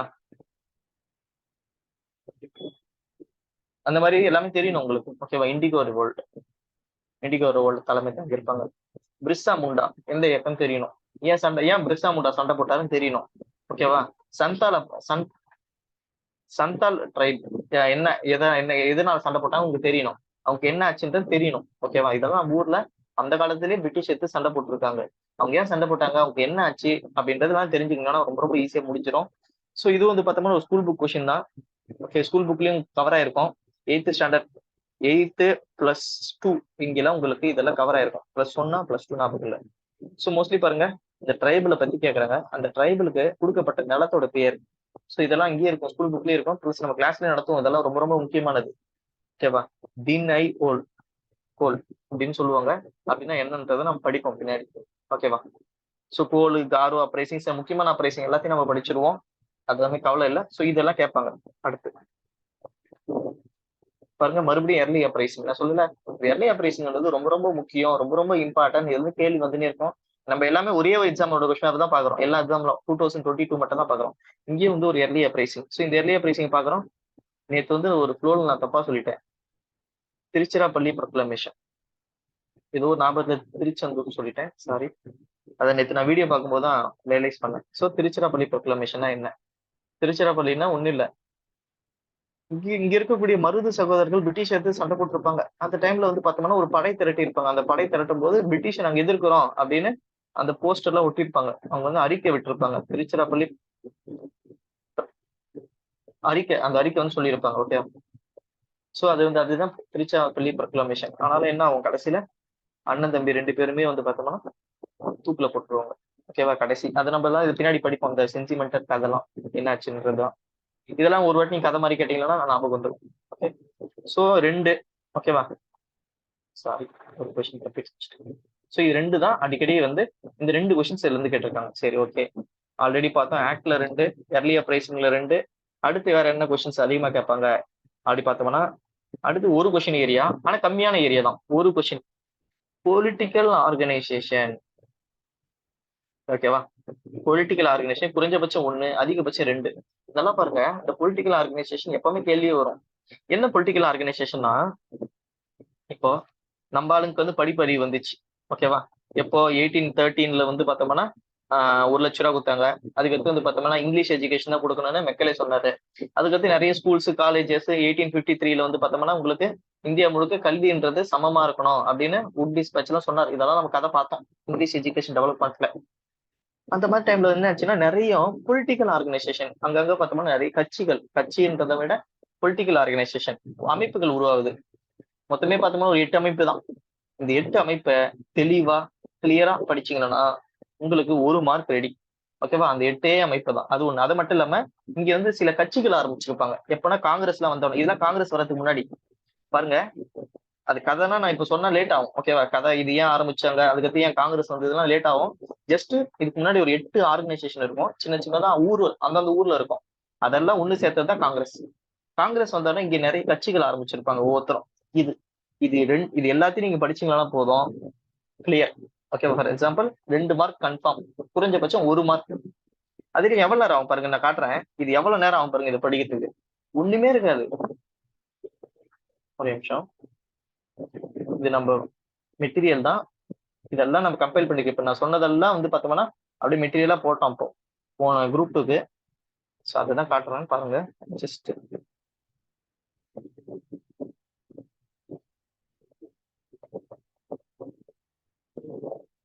ஒரு நிமிஷம். ஓகே, இதை பாருங்க. இவ்வளவுதாங்க pre congress association. 1 Zamindari association. ஒண்ணு இல்ல, அசோசியேஷன் யார் ஆரம்பிச்சாங்க, எந்த வருஷம் ஆரம்பிச்சாங்க, ஓகே, எங்க ஆரம்பிச்சாங்க, அவ்வளவுதான். வேற எதுவுமே தேவையில்ல. Zamindari association 1, Bengal British India association 2. இதெல்லாம் உங்க ஸ்கூல் புக்ல இருக்காது. ஓகேவா, சிம்பிள். பாருங்க, பெங்கால் பிரிட்டிஷ். அதுக்கடுத்து வந்து பார்த்தோம்னா மெட்ராஸ் நேட்டிவ் அசோசியேஷன் படிச்சுங்க. மெட்ராஸ் நேட்டிவ் அசோசியேஷன் மெட்ராஸ்ல ஆரம்பிச்ச முதல் பொலிட்டிக்கல் அசோசியேஷன். 1852 ஆரம்பிச்சாங்க மெட்ராஸ்ல. கைலு நரசிம்ம செட்டி. ஓகேவா, இவர் தான் வந்து ஆரம்பிச்சாரு. லட்சுமி நரசிம்ம செட்டி. ஓகே, அவர் தான் ஆரம்பிச்சாரு. அடுத்து ஈஸ்ட் இந்தியா அசோசியேஷன், பூனா ஸ்வர்ணவிக் சபா, இந்தியன் அசோசியேஷன், இந்தியன் சொசைட்டி. ஓகேவா, சோ மெட்ராஸ் மகாஜன சபா, இது ரொம்ப ரொம்ப முக்கியம். இதுவும் அடிக்கடி கேட்பாங்க. இது 2வது அசோசியேஷன் மெட்ராஸ்ல. Bombay presidency association. இந்த 10 அசோசியேஷன் தான். இந்த அசோசியேஷன் யார் ஆரம்பிச்சாங்க, எந்த வருஷம் ஆரம்பிச்சாங்க, எங்க ஆரம்பிச்சாங்க, பினிஷ். ஓகேவா, ஸ்பெக்ட்ரம்ல இவ்வளவுதான் இருக்கும். ஓகேவா, அடுத்து இதை தாண்டி என்ன கேட்பாங்கன்னா இந்த கட்சிகள் கேட்பாங்க. ஓகே, முஸ்லீம் லீக் யார் ஆரம்பிச்சது, காதர் பார்ட்டி யார் ஆரம்பிச்சது, Hindu Mahasabha, justice party, Swaraj, CPM, social Congress, socialist party. இதெல்லாம் நிறைய வாட்டி கேட்ட கொஸ்டின். காங்கிரஸ் சோசியல் பார்ட்டி யார் ஆரம்பிச்சாங்க பாருங்க. சிம்பிளா இதுதான் கிளாஸ் சொல்றேன். Congress, nationalist party, forward bloc. அவ்வளவுதான் முடிஞ்சிச்சு. இந்த 9 கட்சிகளும், இந்த 8, இந்த 10 எர்லி அசோசியேஷன், இதெல்லாம் வந்து காங்கிரஸ் முன்னாடி ஆரம்பிச்சது. இது காங்கிரஸ்க்கு அப்புறம் ஆரம்பிச்சது. ஓகேவா, காங்கிரஸுக்கு அப்புறம் ஆரம்பிச்சது. அவ்வளவுதான். இந்த 18 படிச்சிட்டீங்கன்னா போதும், உங்களுக்கு மினிமம் 1 கொஸ்டினோ மேக்சிமம் 2 கொஸ்டின் வந்துடும். சரி, பாப்போமா. சரி, எர்லி அப்ரைசிங் முடிச்சாச்சு. அடுத்து பார்க்க போறது, ஏதாச்சும் டவுட் இருந்தா கேளுங்க. பண்ணாச்சு. Okay, thank you. சரி பாருங்க, கொஸ்டின் பாருங்க. Madras native association. அப்படி பார்த்தோன்னு நம்ம தெரிஞ்சிச்சு, ஈஸியா வந்துச்சு. இப்ப நம்ம பார்த்தோம் first political organisation in India. இப்ப நம்ம பார்க்கும்போது மெட்ராஸ் அசோசியேஷன் ஃபர்ஸ்ட் இருந்தா இல்ல ஒரு 2வது, ஒரு 3வது, 4வது இருந்ததா? நான் பார்த்தேன்ல ஃபர்ஸ்ட். இந்த பாருங்க, மெட்ராஸ்ல தான் ஃபர்ஸ்ட். இந்தியாவுல கேக்குறாங்க. அங்க இந்தியாவுல எது first? Land land holder society or Zamindari society தான் ஃபர்ஸ்ட். மெட்ராஸ்ல தான் மெட்ராஸ் அசோசியேஷன் ஃபர்ஸ்ட், இந்தியாவுல இல்ல. இந்தியாவுல பாருங்க, அதுக்கு முன்னாடி 1836 வந்து பார்த்தா கல்கத்தால ஆரம்பிச்சிட்டாங்க, பெங்கால் ஆரம்பிச்சிட்டாங்க, மறுபடியும் கல்கத்தா கல்கத்தா கல்கத்தா மூணுமே கல்கத்தால ஆரம்பிச்சிட்டாங்க. 1852 முன்னாடி 3 அசோசியேஷன் ஆரம்பிச்சிட்டாங்க. ஸோ அதனால வந்து பார்த்தோம்னா ஃபர்ஸ்ட் ஸ்டேட்மெண்ட் இதை நீங்க படிச்சிருந்தாலும் தெரியும், அப்பாடி ஒருத்தங்காலி. ரெண்டாவது இது 52ல ஆரம்பிச்சாங்க. ஓகே 52ல ஆரம்பிச்சாங்க, நேரம் போய் பாக்குறோம் 52ல தான் ஆரம்பிச்சாங்க. அப்ப அந்த ஸ்டேட்மெண்ட் கரெக்ட். இது ஆரம்பிச்சது வந்து பார்த்தா லட்சுமி நரசிம்ம செட். ஓகே அவர் தான் ஆரம்பிச்சார், கன்ஃபார்ம். சோ எனக்கு 1 2 and 3 ரைட்டு, 2 and 3 ரைட்டு. அதே போல பாருங்க, ஆனந்த சாருலு கொடுத்துருக்காங்க. இந்த அசோசியேஷனோட தலைவர் வந்து ஆனந்த சாருலு. ஆனா இந்த ஆனந்த சாருலு எதை ஆரம்பிக்கிறாங்கன்னா, இதோருக்கார் பாருங்க ஆனந்த சாருலு. இவர் வந்து பார்த்தா மெட்ராஸ் மகாஜன சபா ஆரம்பிச்சார். எப்படி ட்விஸ்ட் பண்றாங்க அப்போ எக்ஸாமினருக்கு தெரியுது, மெட்ராஸ்ல 2 அசோசியேஷன் இருக்குது, ஒன்னு நேட்டிவ் அசோசியேஷன், ஒன்னு மகாஜன சபா. மகாஜன சபாவோட தலைவரை தூக்கி நேட்டிவ் அசோசியேஷனோட கம்பேர் பண்றான். நமக்கு தெரியுதா இல்லையா, நம்மளுக்கு கெஸ் பண்றோம், நம்ம டெஸ்ட் பண்றோம். டெஸ்ட் பண்ணும்போது எங்களுக்கு தெரியுது சார், அதனால நீங்க கிளம்புங்கன்னு நம்ம வந்து இந்த ஸ்டேட்மெண்ட் தப்பு பண்ணிடுறோம், இதையும் தப்பு பண்ணிடுறோம். அப்போ 2 3 ரைட் ஆன்சர். அவ்வளவுதான். ஜஸ்ட் ஒரு 2 ஓவர் குத்தீங்கன்னா போதும், உங்களுக்கு 1 மார்க் ரெடி. நீங்க இந்த பேட்டர்னை நீங்க எல்லா கொஸ்டின் பேப்பர்ல போய் அப்ளை பண்ணி பாருங்க, எல்லாத்துலயுமே இது அப்ளை ஆகும். ஒரு அசோசியேஷன் கண்டிப்பாக இருக்கும். ஓகேவா? சோ இப்போதைக்கு வந்து பாருங்க 5 கொஸ்டின் நம்ம 5 கொஸ்டின் நம்ம ரெடி பண்ணியாச்சு. ஓகேவா? பாருங்க 18 கொஸ்டின் கேக்குறாங்க. நீங்க 3 to 4 மணி நேரம் உட்காந்து படிச்சீங்கன்னா போதும், 5 கொஸ்டின் ரெடி. ஸோ இப்படிதான் பேட்டர்னை வந்து இது பண்ணணும். அதுக்கடுத்து கதை வந்து தெரிஞ்சுக்கணும், ஈவெண்டோட வெர்ஷன் தெரிஞ்சுக்கணும், அடுத்து நான் சொல்ல போறது. ஓகேவா? ஸோ அதுக்கு முன்னாடி இன்னொன்னு சொல்லிடுறேன். இன்னொரு முக்கியமான ஏரியா, 4வது முக்கியமான ஏரியா எதுனா socio religious reform movement. Minimum 1 maximum 2. ஓகேவா? சரி மேக்ஸிமம் 3 வரைக்கும் போகலாம், மினிமம் 1 கன்ஃபார்ம் ஒரு கொஸ்டின் இருக்கும். சோஷியோ ரிலீஜியஸ் ரிஃபார்ம் மூவ்மெண்ட், சமூக சீர்திருத்த இயக்கங்கள். ஓகேவா? ராஜாராம் மோகன் ராயில ஆரம்பிச்சு இங்க இருக்கக்கூடிய ஒவ்வொரு மதத்துக்கும் இருக்கும். ஓகேவா? இந்துக்களுக்கு பார்த்தோம்னா ஆரிய சமாஜ் இருக்கும், முஸ்லிம்களுக்கு பார்த்தோம்னா இங்க வந்து அலிகர் மூவ்மெண்ட் வந்திருக்கும், ஒரு பக்கம் வந்து பார்த்தோம்னா தியோபந்த் மூவ்மெண்ட் வந்திருக்கும், இதே பார்சிகளுக்கு பார்த்தோம்னா ஒரு மூவ்மெண்ட் வந்திருக்கும். ஓகேவா? ஒவ்வொருத்தரும் ஒரு மூவ்மெண்ட் ஆரம்பிச்சாங்க. ஒரு பக்கம் வந்து பார்த்தா கேஸ்ட் எதிர்த்து சில மூவ்மெண்ட் ஆரம்பிச்சிருப்பாங்க. எல்லா மூவ்மெண்ட்டும் படிச்சீங்கன்னா உங்களுக்கு 10th புக்ல இருக்கும், +1 புக்ல இருக்கும். எல்லா மூவ்மெண்ட்டும் படிச்சீங்கன்னா உங்களுக்கு ஒரு கொஸ்டின் ரெடி. சிலபஸ் தான் படிக்கிறீங்க, அந்த ஏரியாவை டெப்தா படிங்க, அந்த ஏரியாவை இறங்கி படிங்க, அந்த ஏரியாவை கொஞ்சம் எக்ஸ்ட்ரா படிங்கன்னு சொல்றோம். ஓகேவா? அவ்வளவுதான், வேற எதுவுமே இல்லை. சரி பார்ப்போம். Socio religious reform movement. So ஒரு கொஸ்டின், இது வந்து பார்த்தோம்னா தமிழ்நாடு சார்ந்த socio religious reform movement. Mostly இந்தியாவும் கேட்பாங்க, ஆரிய சமாஜ், பிரம்மோ சமாஜ், ஆக்னே சமாஜ். அதுக்கடுத்து வந்து பார்த்தோம்னா நிறைய இருக்கு சமாஜை பொறுத்த இருக்கும். ஸோ அதெல்லாம் நம்ம கிளாஸ்ல ஒரு 2 கிளாஸ்ல பார்த்துருவோம். சரி பார்ப்போம். ராமலிங்க அடிகளாரை பத்தி கேட்கறாங்க. மோஸ்ட்லி இது வந்து தமிழ்நாடு ஸ்கூல் புக் 10th ஸ்டாண்டர்ட்லயே முழுக்க கவர் ஆகும். 10th புக்கை படிச்சா போதும். அவர் வந்து சத்திய தர்மசாலை ஆரம்பிச்சாரு, கேஸ்ட் எடுத்து சண்டை போட்டாரு. ஓகேவா? அதே போல இந்த கேஸ்ட் எடுத்து சண்டை போட்டாங்கன்னா மோஸ்ட்லி இங்க இருக்கக்கூடிய எல்லாருமே கேஸ்ட் எடுத்து சண்டை போட்டிருப்பாங்க. கேஸ்ட்ன்றது வேணாப்பா, கேஸ்ட் ஆரிய சமாஜம் எடுத்து பாருங்க, பிரம்மோ சமாஜம் எடுத்து பாருங்க, எல்லாருமே கேஸ்ட்ன்றது வேணாப்பா அப்படின்னு சொல்லியிருப்பேன். ஏன்னா இவங்க படிச்சு இவங்க புரிஞ்சு அதுக்கு ஒரு சொசைட்டி ஆரம்பிக்கிறாங்க. நான் யோசிச்சு பாருங்க, அவங்க எந்த அளவுக்கு ஒரு நாலேஜ் இருக்கும் அந்த டைம்லயே. ஒரு சமூகத்தை வந்து மாத்தணும், ஒரு சமூகத்துல ஒரு நல்லது கொண்டு வரணும்னு ஒரு சொசைட்டி ஆரம்பிக்கிறேன். கண்டிப்பா இங்க இருக்கக்கூடிய ஜாதி கட்டமைப்பை எதிர்த்துதான் இருப்பாங்க. அப்போ இந்த ஸ்டேட்மெண்ட் எடுத்தோடனே நீங்க ரைட்டுன்னு போடலாம். அப்படின்னு ரைட்டு போட்டாவே உங்களுக்கு 2 ஸ்டேட்மெண்ட் தப்பாகி போச்சு. ஓகேவா? சோ இந்த சபை வந்து இவர் தான் ஆரம்பிச்சாருன்னு தெரிஞ்சாவே போதும். உங்களுக்கு வந்து பார்த்தோம்னா சத்திய ஞான சபை அவரு தான் ஆரம்பிச்சாருன்னு தெரிஞ்சா போதும், நீங்க கடலூர் போனா தெரிஞ்சிடும். ஓகேவா? சத்திய தர்மசாலை சான்ஸ் வந்து எல்லாமே. சோ இதுவும் வந்து பார்த்தோம்னா அந்த இது வச்சுதான் கேட்டிருக்காங்க. ஓகேவா? சோ இந்த மாதிரி கொஸ்டின்ஸ் எல்லாம் நீங்க ஈஸியா அடிச்சு தூக்கிடணும்.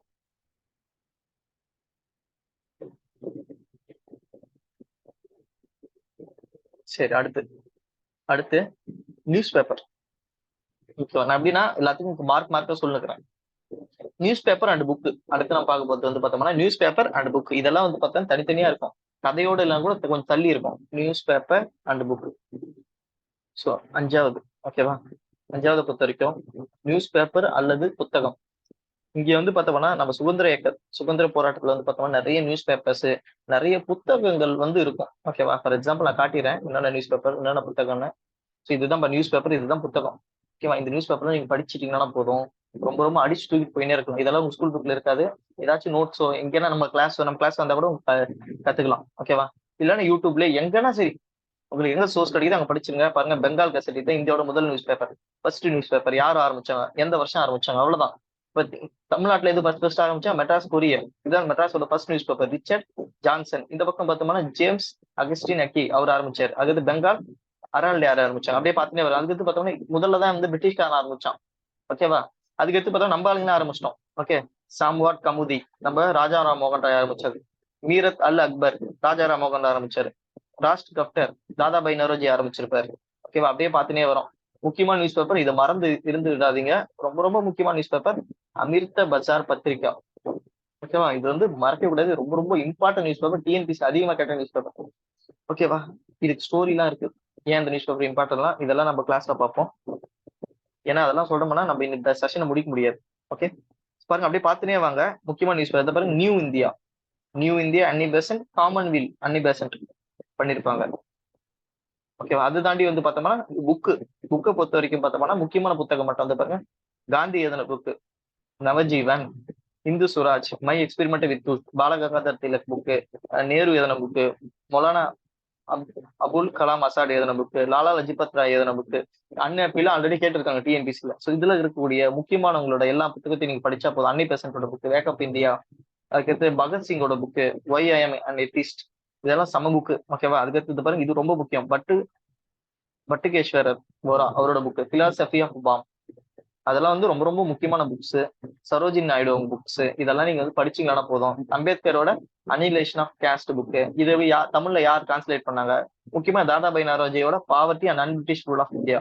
ஸோ இந்த புக்ஸும் இதையும் கிட்டத்தட்ட உங்களுக்கு ஒரு 1/2 to 1 hour தான் ஆகும். இதை நீங்க படிச்சீங்கன்னா உங்களுக்கு ஒரு கேள்வி வந்துடும் எக்ஸாம்ல. நீங்க எந்த ஒரு கொஸ்டின் பேப்பர் எடுத்து பாருங்க, நான் சொன்ன பேட்டர்ன் அப்படியே உங்களுக்கு வந்து ஃபாலோ ஆகுதுன்னா அதுல வந்து இவ்வளவு கேள்விகளும் கேட்கலான்னு போது அது கேள்வி கேட்பாங்க. சோ இங்க போய் பார்ப்போமா? என்ன நியூஸ் பேப்பர் பாருங்க. நியூஸ் பேப்பர் தான், அதே நியூஸ் பேப்பர் தான். காமன்வெல்த் அண்ட் நியூ இந்தியா யாரு பார்த்தோம்னா அன்னி பெசன்ட். ரைட்டு. கேசரி மராத்தா, கேசரினாவே போதும் நம்ம திலகர் தான். இதுலயும் குத்துருப்போம், மெட்டீரியலும் குத்துருப்போம். பட் நீங்க தேவைன்னா பாத்துக்கலாம். கேசரி. சோ கேசரி புத்தகம் திலகர் தான் எதிர்ப்பாரு. நவஜீவன் காந்தி இந்த பாருங்க. இந்தியன் ஒப்பீனியன் காந்தி, கேசரி இந்த பாருங்க. கேசரி மராத்தா. ஓகேவா? யாரு? திலகர். அதே போல பாருங்க, இந்தியன் ஒப்பீனியன் காந்தி. இந்தியன் ஒப்பீனியன்ன்றது சவுத் ஆப்பிரிக்கால காந்தி எழுதின ஒரு புத்தகம், நியூஸ் பேப்பர், முக்கியமான நியூஸ் பேப்பர். அப்ப இப்படியே பார்ப்போம். கேசரி வந்து Tilak, Indian opinion Gandhi. So 3வது தப்பு 4வது தப்பு. அப்ப ஆன்சர் 1 2 அடிச்சுட்டு போயினே இருக்கலாம். ஒரே நிமிஷம் தான் ஆகும். சோ இது ஒரு கொஸ்டின். சோ நியூஸ் பேப்பர் நல்லா படிச்சீங்கன்னா உங்களுக்கு ஒரு கேள்வி வரும். அடுத்து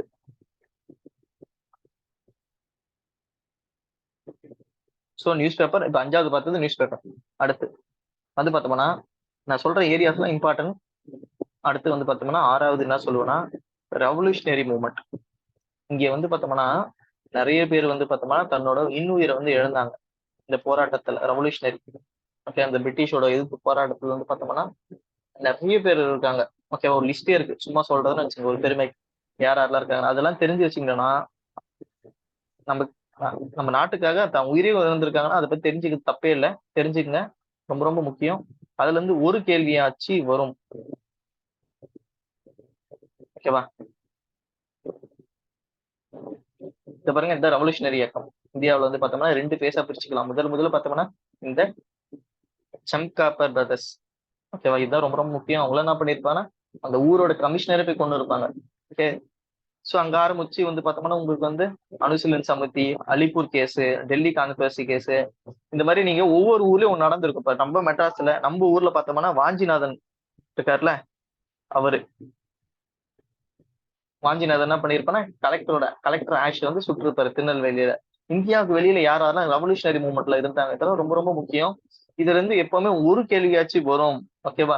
HRNA, கக்கோரி ராபரி, இதெல்லாம் நம்ம ஸ்டோரியில சொல்லுவோம். முக்கியமானது இதெல்லாம் இந்த சாண்டர்னு ஒருத்தரை வந்து கொண்டு இருப்பாங்க, பகத்சிங். ஓகேவா? லாலா லஜபத் ராய் வந்து தடியால சாவடிச்சுட்டாங்களே, அந்த அடிச்சு அவருக்கு உடல்நிலை இல்லாம சரியில்லாம போய் இறந்துருவாரு. முக்கியமா இந்த சென்ட்ரல் அசம்பிளில ஏன் பாம்பு போட்டாங்க, கடைசி பார்த்தோம்னா சிட்டகாங் ராபரி தான் லாஸ்ட். சோ இதெல்லாம் யார் பண்ணாங்க? சூரியசன் பண்ணியிருப்பாரு. ஓகேவா? இதெல்லாம் வந்து புதுசா இருக்கிறவங்களுக்கு கொஞ்சம் பயமா இருக்கும், படிக்காத மாதிரி இருக்கும். இதுல இருந்து ஒரு கேள்வியாச்சும் வரும். இந்த எக்ஸாம்ல வரல, பட் 2021 வந்தது. ஓகேவா? நான் என்ன சொல்றேன், இந்த ஏரியாலாம் படிச்சுக்கங்க, இதுல இருந்து கொஸ்டின்ஸ் அதிகமா வரும். ஒரு கொஸ்டின் வந்தா கூட மத்த ஏரியா அவங்க காப்பாத்தும். ஓகேவா? இந்த வாட்டி வந்து பார்த்தா இந்த ரெவல்யூஷனரில இருந்து எந்த ஒரு கொஸ்டின் கேட்கல. பட் 2021 கொஸ்டின் பேப்பர்ல ரெவல்யூஷனரி பத்தி கொஸ்டின்ஸ் கேட்டாங்க. ஸோ அதனால இந்த ரெவல்யூஷனரி இம்பார்ட்டன்ட். ஸோ நான் என்ன சொல்லியிருக்கேன்னா, ஆக்ட், இயர்லி அப்ரைசிங், அதுக்கடுத்து இங்க இருக்க socio religious reform movement, news papers, ஓகேவா? நியூஸ் பேப்பர்ஸ், அதுக்கடுத்து வந்து பார்த்தோம்னா இந்த ரெவல்யூஷனரி இயக்கம், இதெல்லாம் ரொம்ப ரொம்ப இம்பார்ட்டன்ட். இந்த ஏரியாஸ் எல்லாம் படிக்கணும். அதுக்கடுத்து வந்து பார்த்தா லீடர்ஸ், இது வந்து பார்த்தோம்னா ஒரு பெரிய ஏரியா. இங்க இருக்கக்கூடிய ஒவ்வொரு லீடரோட பயோகிராஃபி தெரிஞ்சுக்கணும். இது ரொம்ப பெரிய ஏரியா. இது கடைசி கூட படிங்க. ஒவ்வொரு லீடரு அவங்க என்ன பண்ணாங்க, அவங்களுக்கும் காங்கிரஸுக்கும் என்ன சம்பந்தம், அவங்களுக்கும் இந்த தேசிய போராட்டத்துக்கும் என்ன சம்பந்தம், ஓகேவா? அதுதான் லீடர்ஸ். ஸோ லீடர்ஸை பத்தி தெரிஞ்சு வச்சுங்க. ஃபார் எக்ஸாம்பிள் இதுதான் leader. For example Bhagat B.R. அம்பேத்கர்ன்றது பார்த்தோம்னா நம்ம லீடர் ப்ரொஃபைல் இருக்கு. நீங்க எக்கானமில சேர்த்துக்கலாம், அந்த கொஸ்டினா ஐஎன்எம்ல சேர்த்துக்கலாம். பட் இது வந்து 1923 ஃப்ரீடம் ஸ்ட்ரகிள் வந்து பார்த்தோம்னா டாக்டர் B.R. அம்பேத்கர் இருக்கலாம், அவரோட தீசஸ் தான் வச்சுதான் இங்க RBI வந்து உருவாக்கி இருப்பாங்க. ஓகேவா? அவரோட தீசஸ், அவரோட PhD அதான் வந்து RBI உருவாக்கி இருப்பாங்க. நம்ம வந்து இதை இந்தியன் எக்கனாமிலும் படிப்போம். அது இல்லாம வந்து பார்த்தோம்னா அம்பேத்கரை பத்தி படிக்கும் போது படிப்போம். ப்ராப்ளம் ஆஃப் இந்தியன் ருப்பி, இதுல வந்து பார்த்தோம்னா ப்ராப்ளம் ஆஃப் இந்தியன் ருப்பின்னு ஒரு PhD பண்ணியிருப்பாரு. அதுதான் வந்து பார்த்தோம்னா இதுவா கேட்டிருப்பாங்க. ஒரு வாட்டினா கேட்டிருப்பாங்க அம்பேத்கர் எந்த ஊர்ல பிறந்தாரு கேட்டிருப்பாங்க. ஓகேவா? இன்னொரு வாட்டினா கேட்டிருப்பாங்க அம்பேத்கர் ஆரம்பிச்ச முக்கியமான அசோசியேஷன் கேட்டிருப்பாங்க. இந்த மாதிரி கேட்டுனே இருப்பாங்க அவங்க. ஓகே, ஸோ பாத்துக்கலாம். ஸோ அந்த மாதிரி லீடர்ஸை படிக்க ஆரம்பிச்சிருங்க. அடுத்து எல்லா மேஜர் ஈவெண்ட்டோட இயர் தெரியணும். ஓகேவா? இது தெரிஞ்சுங்கன்னா உங்களால ஒரு கொஸ்டின் அட்டன் பண்ண முடியும். பேட்டர்ன் எப்படின்னா எல்லா மேஜர் ஈவெண்ட்டும் உங்களுக்கு தெரியும். ஐஎன்சில வந்து என்னென்னலாம் ஆச்சு. ஃபார் எக்ஸாம்பிள் பார்த்தோம்னா நான் சிம்பிளா சொல்லணும்னு வச்சுங்க, ஐஎன்சில என்னென்ன ஆச்சு, இதுதான் மேஜர் ஈவெண்ட். 1885 காங்கிரஸ் ஆரம்பிச்சாங்க. காங்கிரஸோட முதல் தலைவர், காங்கிரஸோட எல்லா லீடரும் தெரிஞ்சு வச்சுக்கணும், முக்கியமான லீடர்ஸ். அது அப்புறம் சொல்றேன். அதுக்கு வந்து பார்த்தோம்னா 1905 என்ன ஆச்சு, 1905 என்ன ஆயிருக்கும், ஒரு பக்கம் வந்து பார்ட்டிஷன் ஆச்சு பெங்கால். ஓகேவா? இது ஆச்சு. எந்தெந்த ஊர்ல யார் யார் போட்டி போட்டாங்க, யாரெல்லாம் வந்து போராட்டம் பண்ணாங்க, அது முக்கியம். 96 என்ன ஆச்சு, 1907 என்ன ஆச்சு. இந்த மாதிரி ஒவ்வொரு இயர்லயும் சில விஷயங்கள் நடந்திருக்கும். அதை நீங்க தெரிஞ்சுக்கிங்கன்னா போதும், அதை வச்சு உங்களுக்கு 1-2 கொஸ்டின் சால்வ் பண்ண முடியும். ஸோ இயர் பேஸ்டு கொஸ்டின்ஸ் அதிகமா கேட்பாங்க. இப்ப வந்து குவிட் இந்தியா மூவ்மெண்ட் எந்த இயர், நான் கோஆபரேஷன் மூவ்மெண்ட் எந்த இயர், ஒத்துழைமை இயக்கம் எந்த இயர், சட்ட மறுப்பு இயக்கம் எந்த இயர், வெள்ளையனே வெளியேறு எந்த இயர், ஓகேவா? சுராஜ் நம்ம வந்து பார்த்தோம்னா பூர்ண சுராஜ், முழு சுதந்திரம் எந்த இயர்ல கேட்டோம், எந்த காங்கிரஸ் செஷன். இந்த மாதிரி இயரை வச்சு உங்களுக்கு கேள்வி வரும். இதுக்கு வந்து நான் பண்ணேன்னா கதையை, இது வந்து தனியா நீங்க படிக்கணும் அவசியம் இல்லை, கதையை அழகா புரிஞ்சுக்கினா போதும். ஆகஸ்ட் ஆஃபர்னா எந்த இயர், தனிநபர் சத்தியாகிரகம்னா எந்த இயர், எல்லாத்துக்கும் இயர் தரணும். ஓகேவா? ஸோ இதை வச்சுதான் அதிகமா கேட்பாங்க. ஃபார் எக்ஸாம்பிள் கொஸ்டின்ஸ் போய் பார்ப்போம். ஸோ இதான் மேஜர் ஈவெண்ட். ஸோ பார்க்காம சொல்லலாம் இதெல்லாம். ஓகேவா? காங்கிரஸ் எப்போ ரிசைன் பண்ணாங்க, உலக போர்ல இந்தியாவை வந்து பார்த்தோம்னா இங்க இருக்கக்கூடிய எந்த ஒரு MP, எந்த ஒரு அமைச்சர்களும் கேட்காம பிரிட்டிஷ்கார் என்ன பண்ணிருப்பான், இந்தியாவும் வந்து உலக போர்ல பங்கு பெறுதுன்னு சொல்லியிருப்பான், 2வது உலக போர்ல. அப்போ இங்க இருக்கக்கூடிய காங்கிரஸ், அப்ப நாங்க எதுக்கு டம்மியா இருக்குமா, நாங்க எதுக்கு சும்மா இருக்குமா, எங்ககிட்ட எதுவும் கேட்க மாட்டியா அப்படின்னும் போது மொத்தம் ரிசைன் பண்ணிருப்போம் 1939. ஓகேவா? ஸோ இதை வந்து கேட்பாங்க. அடுத்து நீல் ஸ்டாச்சு சத்தியாகிரகம். நீல் என்ற ஒரு ஸ்டாச்சு வந்து நம்ம சென்னையில இருந்திருக்கோம், அதை வந்து எடுக்கணும் அப்படின்னு சொல்லி போராட்டம் பண்ணியிருப்பாங்க 1927. குவிட் இந்தியா மூவ்மெண்ட் எல்லாருக்கும் தெரியும் 1942.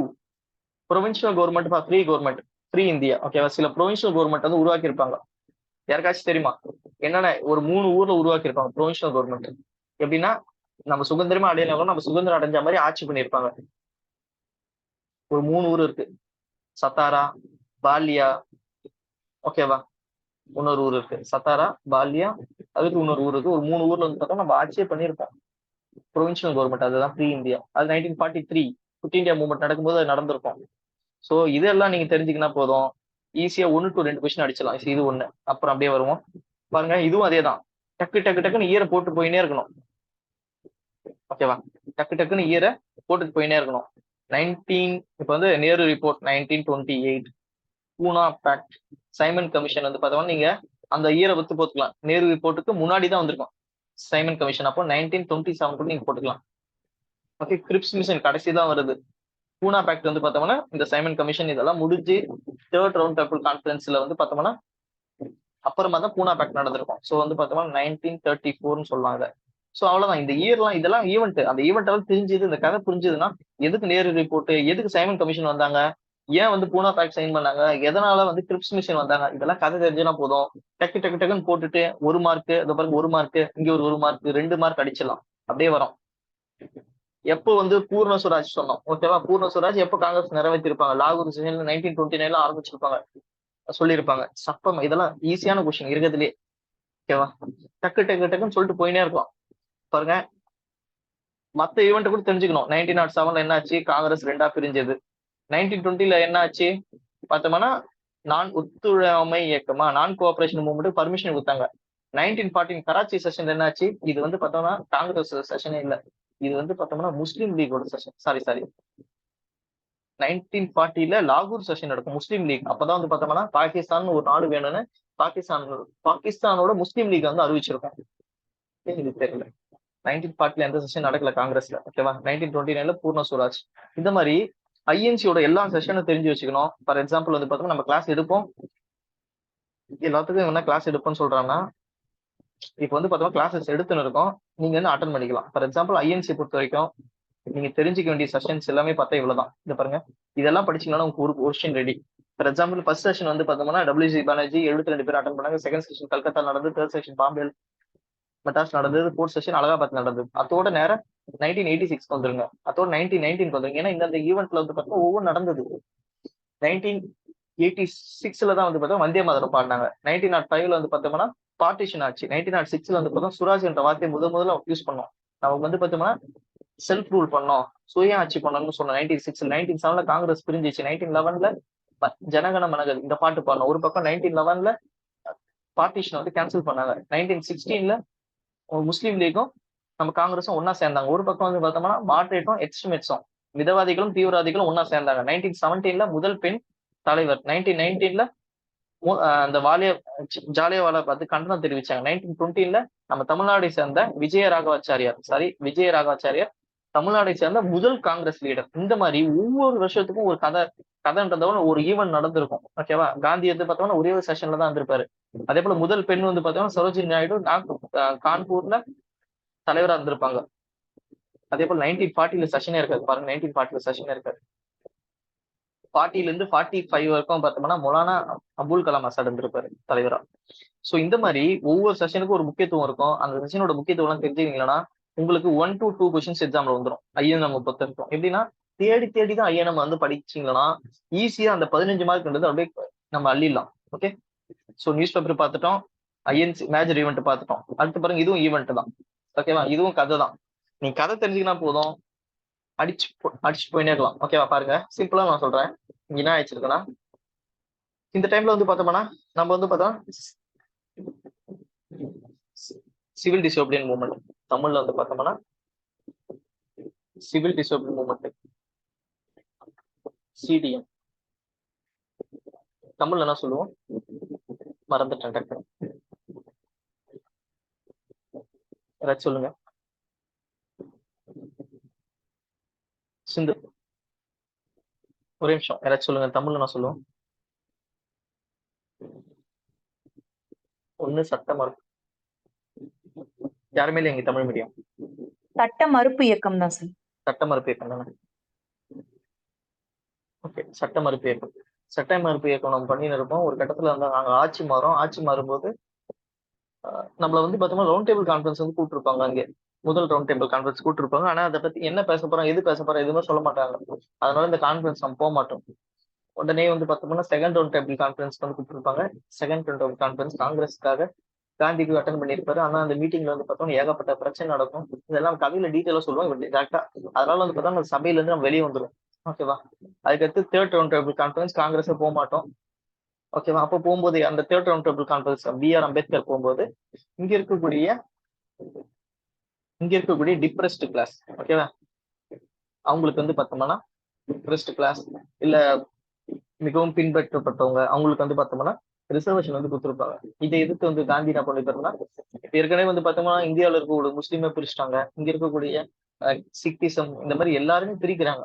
பிரிட்டிஷ் பிரித்தாலும் சூழ்ச்சி தான் அவங்க பண்ணாங்க. இங்க இருக்கக்கூடிய டிப்ரெஸ்ட் கிளாஸ் அவங்களே வந்து பிரிச்சுட்டாங்கன்னா காலம் முழுக்க வந்து பார்த்தோம்னா அவங்க தனியாகவும் இங்க இருக்கக்கூடிய இந்துக்கள் தனியாகவும் இருப்போம். அதனால காந்தி என்ன பண்ணாருன்னா காலவரின்றி உண்ணாவிரதம் இருந்தார். கிரவாடி ஜெயில வந்து உண்ணாவிரதம் இருந்திருப்பாரு.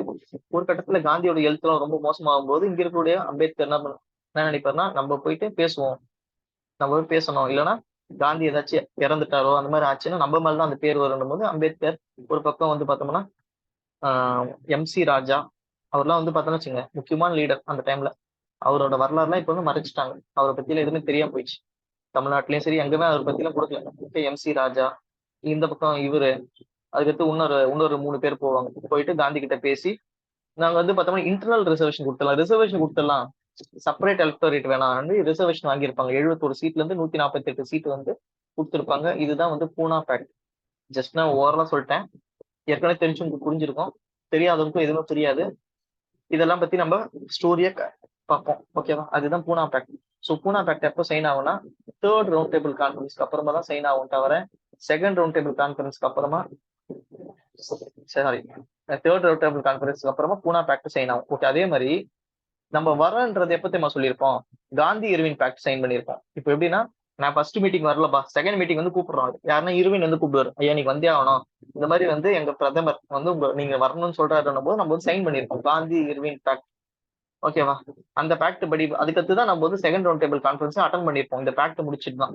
ஸோ இந்த ஸ்டேட்மெண்ட் எல்லாம் படிச்சு பார்க்கும்போது என்ன ஆகுதுன்னா, செகண்ட் ரவுண்ட் டேபிள் கான்ஃபரன்ஸ் அப்பதான் அதுக்கப்புறம் தான் காந்தி இர்வின் பேக்ட் சைன் பண்ணாங்கன்னு போட்டிருக்காங்க. இது தப்பு. ஃபர்ஸ்ட் ரவுண்ட் டேபிள் கான்ஃபரன்ஸ்க்கு அப்புறம் தான் காந்தி இர்வின் பேக்ட். பாருங்க, இந்த மாதிரி கதையெல்லாம் தெரிஞ்சுக்கணும்னா ரொம்ப ரொம்ப சிம்பிள் ஆயிடும். ஓகேவா? கதையை தெரிஞ்சுப்போம். அதே போல கம்யூனல் அவார்டுன்னா இங்க இருக்கக்கூடிய டிப்ரெஸ்ட் கிளாஸ், இங்க இருக்கக்கூடிய தாழ்த்தப்பட்ட மக்களுக்கு ரிசர்வேஷன், அதுவும் செப்பரேட் எலக்டோரேட் ரொம்ப ரொம்ப மோசமான எலக்டோரேட். ஓகேவா? அப்படின்னா என்னன்னா, இப்போ ஒரு ஊர் இருக்குன்னு வச்சுங்க, ஒரு 100 பேர் இருக்காங்கன்னா ஒரு முஸ்லீம்களுக்கு இந்த செப்பரேட் எலக்டோரேட் கொடுத்தாங்கன்னா இந்த எலெக்ஷன்ல முஸ்லீம் தான் நிக்கணும். இந்த 100 பேர்ல எத்தனை முஸ்லீமோ அவங்க மட்டும் தான் ஓட்டு போடணும். மத்தவங்க யாரும் ஓட்டே போடக்கூடாது. மத்தவங்க யாரும் ஓட்டு உரிமையே இல்லை. இந்த ஊர்ல ஒரு 30 முஸ்லீம் இருக்கு, அந்த 30 பேர் மட்டும் தான் ஓட்டு போடணும். மத்த 70 பேர் இருக்காங்களே, சிக்கிசமா இருந்தாலும் இந்துசமா இருந்தாலும் அவங்க ஓட்டு எல்லாம் போடக்கூடாது.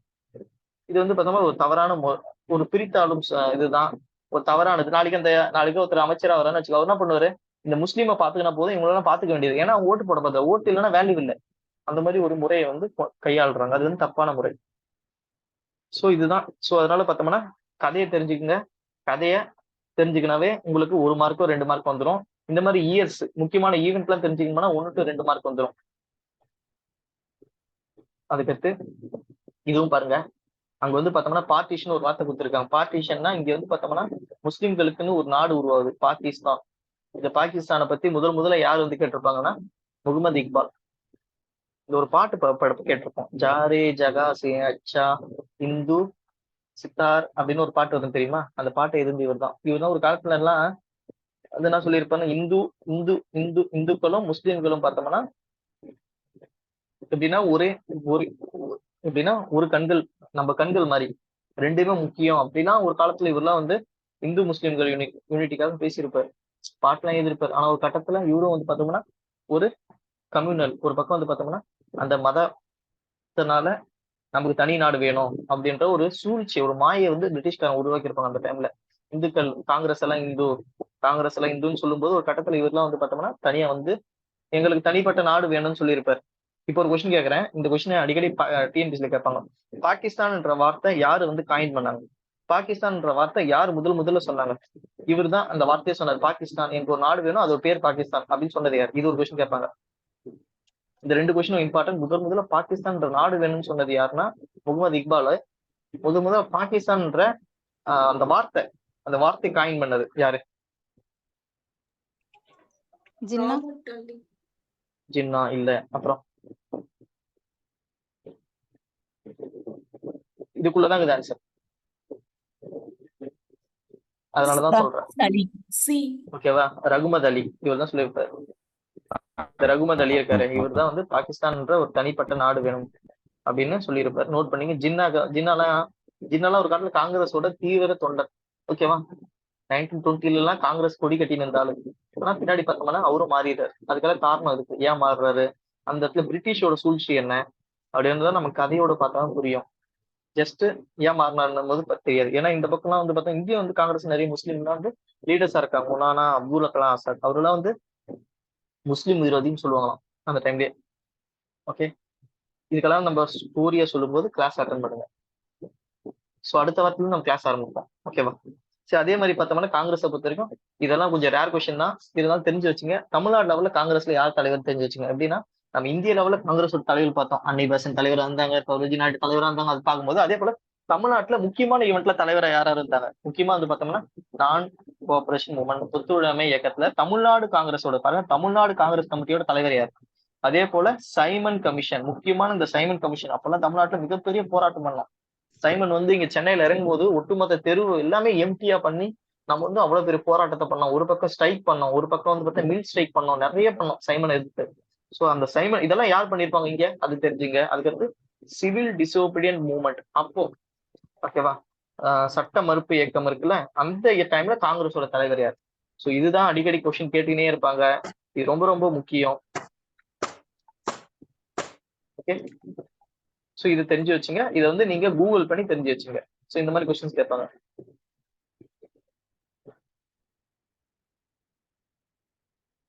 ஓகே, சோ இது தெரிஞ்சு வச்சுங்க. அடுத்து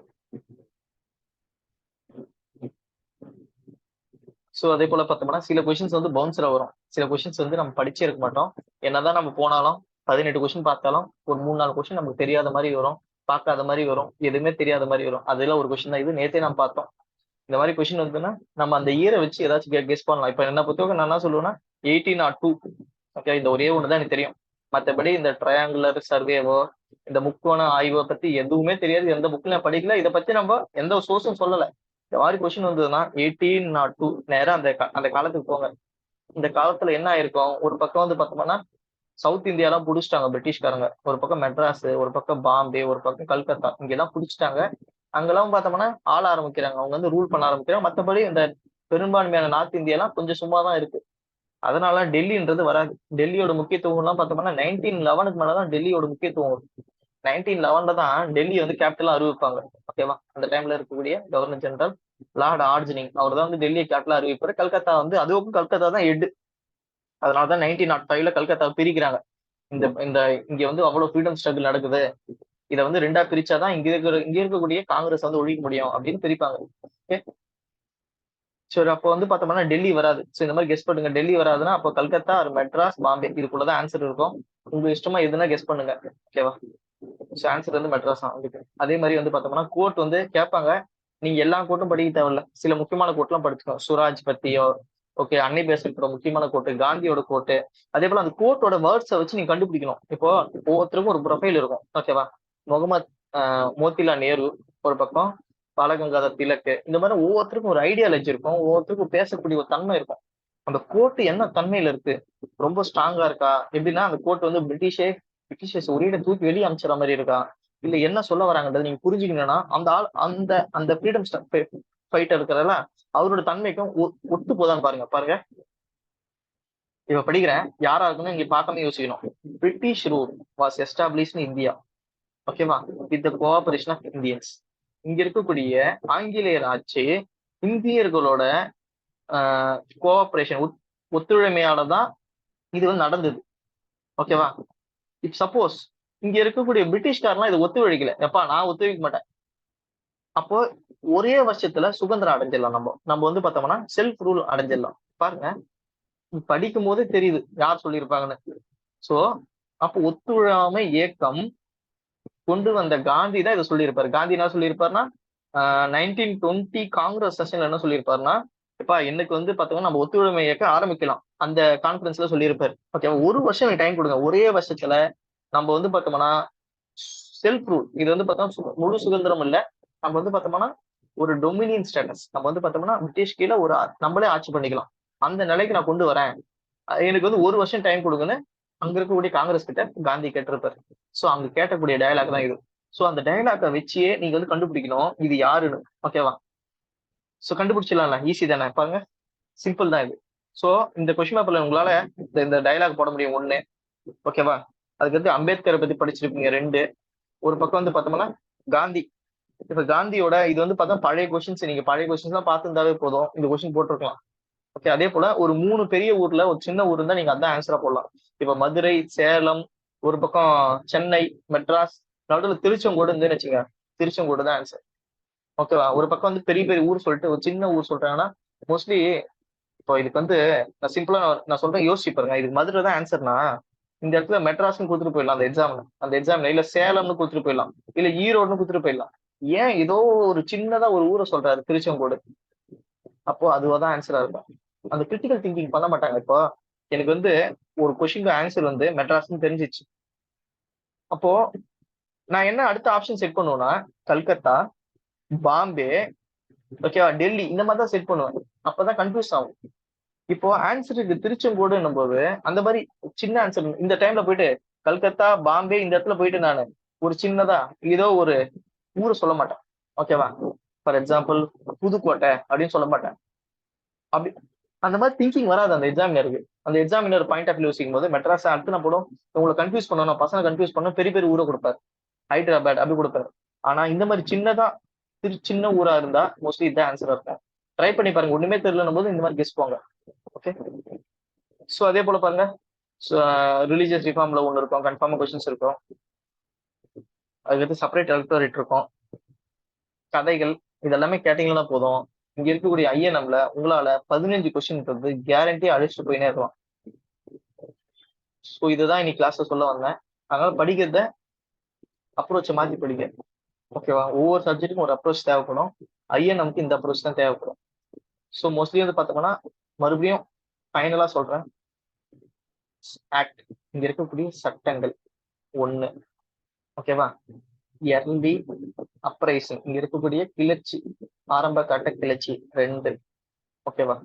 அதே மாதிரி 3வது நம்ம என்ன தெரிஞ்சுக்கிறோம்னா பொலிட்டிக்கல் ஆர்கனைசேஷன். இங்க வந்து பார்த்தோம்னா காங்கிரஸ்க்கு அப்புறமா என்னென்ன ஆர்கனைசேஷன் ஆரம்பிச்சாங்க, காங்கிரஸ்க்கு முன்னாடியும் சரி காங்கிரஸ்க்கு பின்னாடி மொத்தம் இந்த 18 ஆர்கனைசேஷன் தெரிஞ்சுங்க 3, ஓகேவா. அடுத்து 4வது பார்த்தோம்னா சோசியோ ரிலீஜியஸ் ரிஃபார்ம் மூவ்மெண்ட், சமூக சீர்திருத்த இயக்கங்கள். இது தாண்டி மிசிலினியஸ்ல நியூஸ் பேப்பர், புக்ஸ் தெரிஞ்சு வச்சுங்க. அடுத்து வந்து பார்த்தோம்னா ரெவல்யூஷனரி இயக்கம். இதுல வந்து கொஸ்டின் இல்லைன்னா ரெவல்யூஷனரி இயக்கம் ரொம்ப ரொம்ப முக்கியம், படிச்சிடணும். ரெவல்யூஷனரி இயக்கம் நமக்காக நிறைய பேர் உயிர் கொடுத்துருக்காங்க நம்ம ஊர்ல, அது யாருன்னு தெரிஞ்சு வச்சுக்கணும். இதுக்கடுத்து ஐஎன்சியோட மேஜர் ஈவெண்ட், ஐஎன்சியோட தலைவர், ஐஎன்சியோட கதை தெரிஞ்சு வச்சுக்கணும். இது தாண்டி வந்து பார்த்தோம்னா அவ்வளவுதான், ஐஎன்சியோட கதை இதெல்லாம் தெரிஞ்சு வச்சுக்கினா போதும். இதே போதும், இதெல்லாம் படிச்சு இதெல்லாம் தெரிஞ்சுக்கினா போதும். இந்த ஒரு 8 விஷயத்த நல்லா படிச்சு புரிஞ்சுக்கினீங்கன்னா போதும், ஈஸியா தட்டி தூக்கிட்டு போயினே இருக்கலாம் ஐஎன்எம். ஓகே, இதை தாண்டி வந்து பார்த்தோம்னா நம்ம ஃப்ரீயா கிளாஸஸ் எடுக்கிறோம், அதை அட்டன் பண்ணலாம். மோஸ்ட்லி நம்ம குரூப்ல டெலிகிராம் குரூப்ல ஜாயின் பண்றோங்க. இதோட லிங்க் வந்து உங்களோட விதைகள் ஸ்டடி சென்டரோட சேனல்ல இருக்கும். ஓகே, இந்த யூடியூப் சேனல்ல இருக்கும். சப்போஸ் உங்களுக்கு லிங்க் கிடைக்கலன்னா நீங்க கமெண்ட் செக்ஷன்ல வந்து லிங்க்னு மெசேஜ் பண்ணுங்க, நான் வந்து லிங்க் வந்து ஷேர் பண்றேன். ஸோ அந்த வீடியோஸ் இருக்கும், ஏற்கனவே பார்த்தோம்னா வீடியோஸ் இருக்கும், நான் காட்டுறேன், நீங்க பாருங்க. இந்த வீடியோலாம் போய் பார்த்துருங்க, ஓகேவா. ஆனால் அது கதை தான். ஸோ அதெல்லாம் வந்து கதை தான், ஸ்டோரி தான். அந்த ஸ்டோரியெல்லாம் கேட்டுன்னு வாங்க. ஒன்ஸ் நீங்க கிட்ட வரும்போது ஒரு 8 to 10 கிளாஸ்ல வந்து பார்த்தோம்னா உங்களுக்கு மொத்த கதையை நடத்திடுவாங்க, ஓகேவா. ஒரு நிமிஷம், சரி.